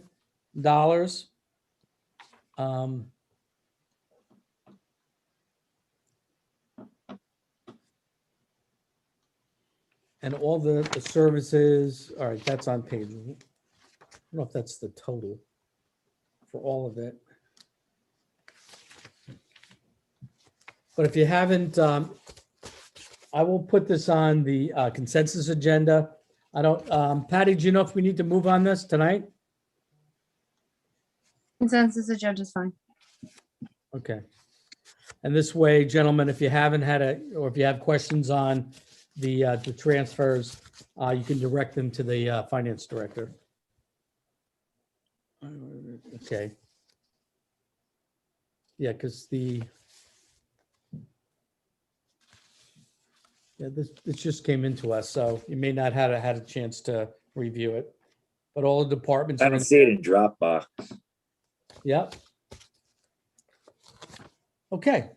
So You haven't seen it, Rich? Yeah, I don't see it. I'm looking I've now seen at Dropbox. I don't find it. Is it If there? you go to the Somers, New York, and you pull up our agenda, it's listed in the documents there towards the bottom. It's probably about page, it's towards the bottom, right? But it's not in Dropbox yet. I don't know. I didn't look at the Dropbox. I mean, it was emailed to us. I saw it, briefly in email. I mean, page It's a 118. small I think. spreadsheet. Yeah, Yeah. it's not a Yeah, real. I mean, we'll take a look. No, It's it's every standard year. You practice. do Yeah. this. Essentially, they're realigning, from overages to underage, to cover, just level out the. And he budget. streamlined that. And, we've had those special meetings the end of December to close those books, so to speak. Right. And, in the past, it was sometimes you'd be doing this in April, even. So maybe even later. So, I mean, he streamlined it. Yeah, it's not a problem. I was just looking for the numbers. Yeah, so we'll put you'll have a week, Yeah, no problem. Consensus for next week. Okay.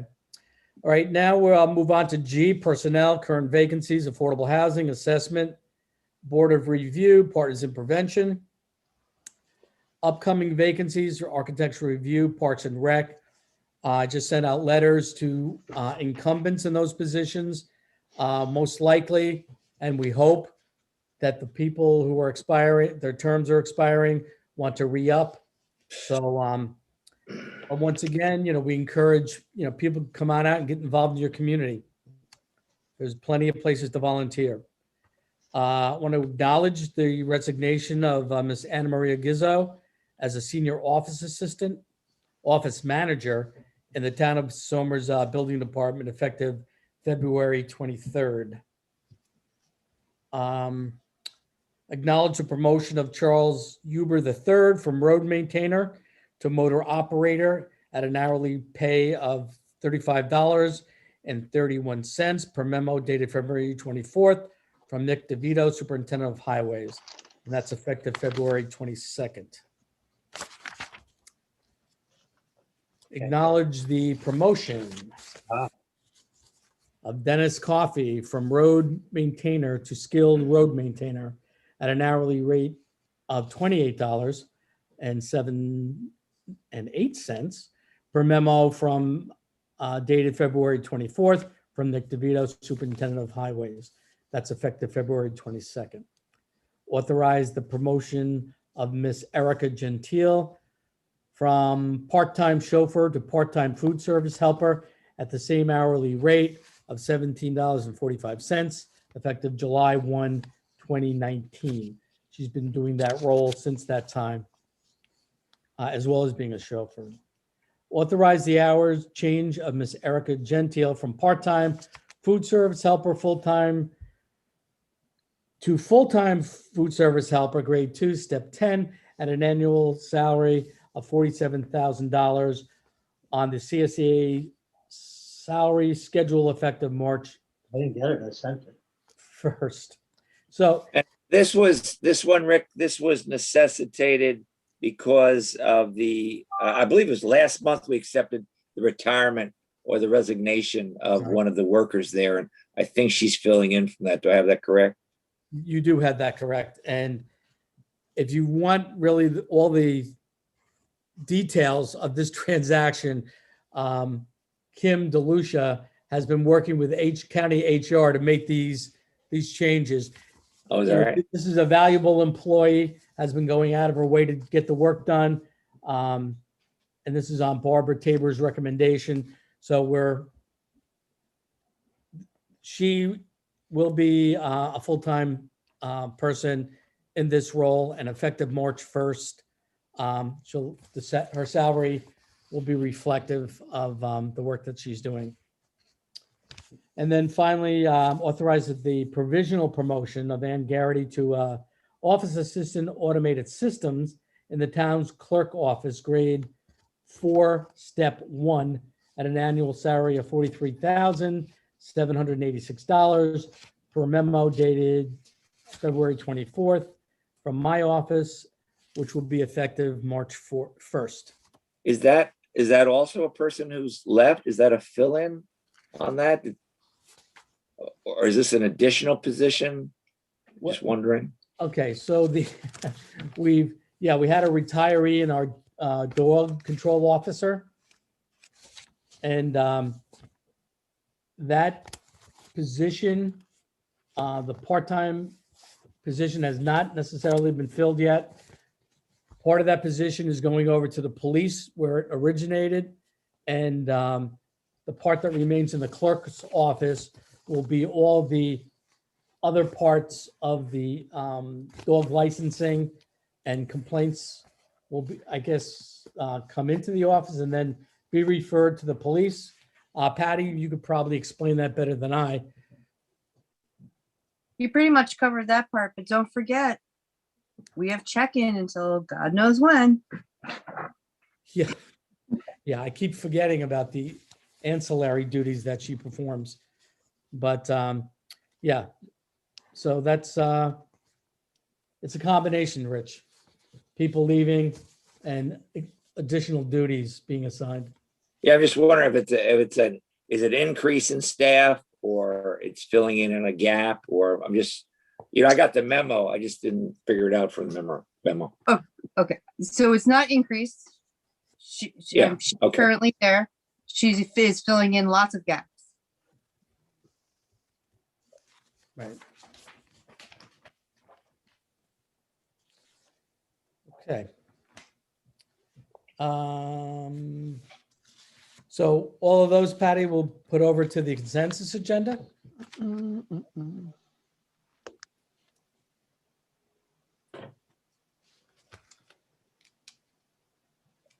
Okay, which brings us to planning and engineering for review and comment is a wetlands application for 32 Mohawk Lane. I did not see anything in here that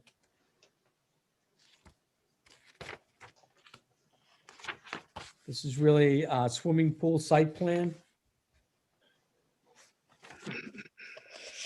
I've been seeing a lot of pools going in. This is one of many. Yeah. So it's a proposed in-ground pool, 15 by 30, and concrete paver patio to be installed behind the residence. An existing septic tank will be relocated in the process.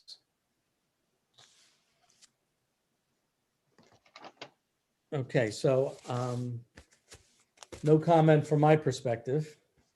I looked at them. I'm saying. Mhm. Okay. Is that consensus as well, Patty? Or do we, no, yeah, or generate a comment? I'm sorry, no, I'm just gonna send a memo, no comment. Okay, got it. Okay, brings us to our proposed consensus agenda. 1 through 5. I need to interrupt. Yes, Number 1 needs to be moved tonight.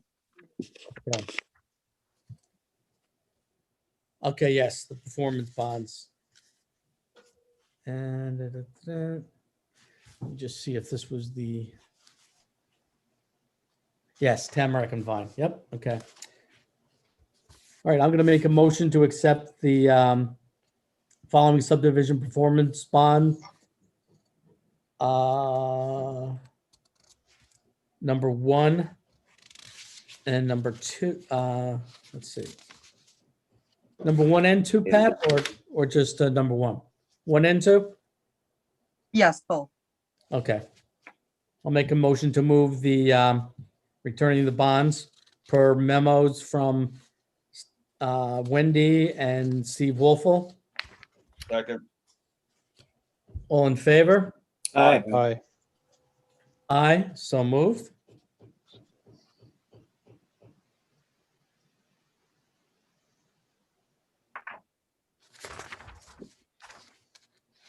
Okay, and then 3, 4, and 5 we'll put on the consensus for next week, unless there's any questions about that. We're scheduling, well, how much notice do you need, Patty, for the scheduling of the public hearing? That could be done at the consensus agenda next week? Okay. So I want to, thank Anthony for working with me and the Heritage Hills Comcast Committee. We did spend quite a bit of time reviewing this franchise agreement. And with input from Heritage, and I think it's a pretty fair and accurate document at this point. But it's there for everyone to review. Well, in the past, those have been some interesting nights when those agreements have come up for renewal, because it brings out a lot of people and a lot of issues. So you may have taken care of them. We'll see. It's been Yeah, 6 months, right? It was almost 6 months going through this. Yeah, really. And I think the last time was up for renewal. It probably was 6 months of public hearing. I mean, I think it went like 5 months, right, Tom? Didn't it? Something like that. Well, just kept coming back and back and back and back and back. Well, this time we had the public involved in it, I guess, if that's. Well, I remember holding a town board meeting when we discussed this over the activity center. That was one of our on the road town board meetings. Yeah. That actually on site over there with Comcast. So we had them right in the public hearing. So I mean, you almost got to tip my hat to Gloria Anderson, who was the sort of the legal scribe representing Heritage Hills. I mean, she's like a steel trap. No, and they acquired additional buildings and negotiated in this franchise agreement that Comcast will extend their cable service to those buildings with no charge. So, if I ever need anyone to negotiate for me, Gloria Anderson's the one I'd want to have work with me. I mean, they actually moved the monopoly. Could you imagine that? Yeah. True. Hey, Rick, I have a real-time question for you. Okay. As I sat here, I got about 3 texts, and Anthony probably heard it also. People are wondering, lately there's been very low-flying helicopters. I just had one go over our house, and they're wondering if, I have no idea what it is. Any idea or no? I just answered a text. I didn't know what time. The question they asked of me was, any reports as to why there are low-flying helicopters? I didn't know what time of day. I know Nice Egg flies to check their lines, but it's not. This was about 45 minutes ago. It looked like Blackhawks. They flew over town hall. They were very low. So, okay, I just didn't know, but that's, it was about Generally 45 minutes speaking, ago. because they're so low, these are military helicopters, not civil. No, you And can't make that they assumption. generally don't report to anybody. Well, there you go. Okay. I just wanted to be able to tell the people who texted me. Right. Well, they shook the house as they went right over here. They did. It was crazy. Turned the I had- camera off and Same went here. running out to see where they were going. I got up and went out on my deck to check it out. Wow. Also, they were so low. All right. We may never know, but we will make inquiries. Okay. So, which is a good segue into public comment. Is there anyone out there that hasn't had a chance to give public comment? Okay, hearing none, I'll make a motion to close public comment. Second. Second. All in favor? Aye. Aye. So moved. Okay, our next meeting will be March 11th, Town Board regular meeting. And, we don't have, other than, this is the informal part of our closing where we have fun facts and all those other good things. We don't have a lot of things to announce because frankly, there's not a lot happening out there. Once Well, again, I'll give you a fun fact, Rick, if you want. well, I just want to reiterate before I turn it over to you guys to the entertainment section. Yeah. That once again, we're 6 new cases. We're down, what did I say, 71 active in the community. We haven't seen those numbers for quite some time. So we're doing what we got to do, stay safe and wear a mask, wash your hands. Okay, I'm going away. first. What? I'm going first before somebody steals my thunder. Okay, go ahead. Yeah, you are Miss Announcement. Go ahead. I had to beat the bushes for this. Okay. So on this day, March 4th in 1793, Wow. George Washington took his second term in office. That was his inauguration. And on March 4th in 1797, he left office. Rich, that one was for you. Rich was there. Rich was there, actually. No, I was not. I was there on March 4th, 1789, when it first went into effect. I missed the second one. I'm sorry.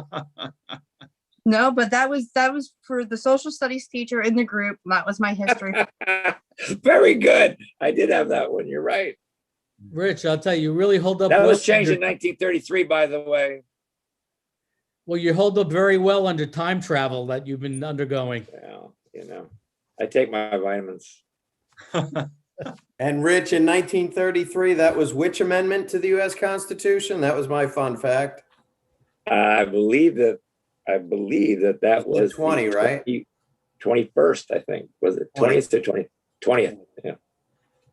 Because it was too long a lag from November to March. Right, but And not in then the they old could- they days, should which is change why that. they had it. This is like a Jeopardy game with these guys, all the answers, you know? I I will think tell I'm you, in, there- I think I'm in the negatives. Yeah, I there's not mean, a you know. lot that happened on March 4th in history. That was the best I could come up with. Well, Well, we do have a new baby born on March 4th.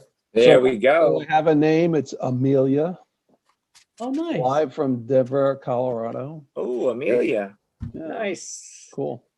Very nice. An Earhart. Fun. And Bill knows where she is. Bill has flown with her. I just can't say. Where is that plane, Bill? Okay, South if there's, Pacific. if there's no further business of the board, I'll make a motion to close the town board work session. Second, Second. All in favor? aye. Aye. Aye, so moved. And good night, Somers. Well, good night, So long, everybody. guys. Good Thanks, night. everybody, for- Carla made the whole meeting Thank you, too. How Paul. about that? Night. Yeah, it was my first, I must say, and I did enjoy it. You guys do a lot of good work, and thank you for letting me be part of the process. Twice a Thank you, month, Starla. Twice a month we do this. Hey, Take it. if you See you next survived that week. whole thing, bless her. Yeah. Bye-bye. Bye now.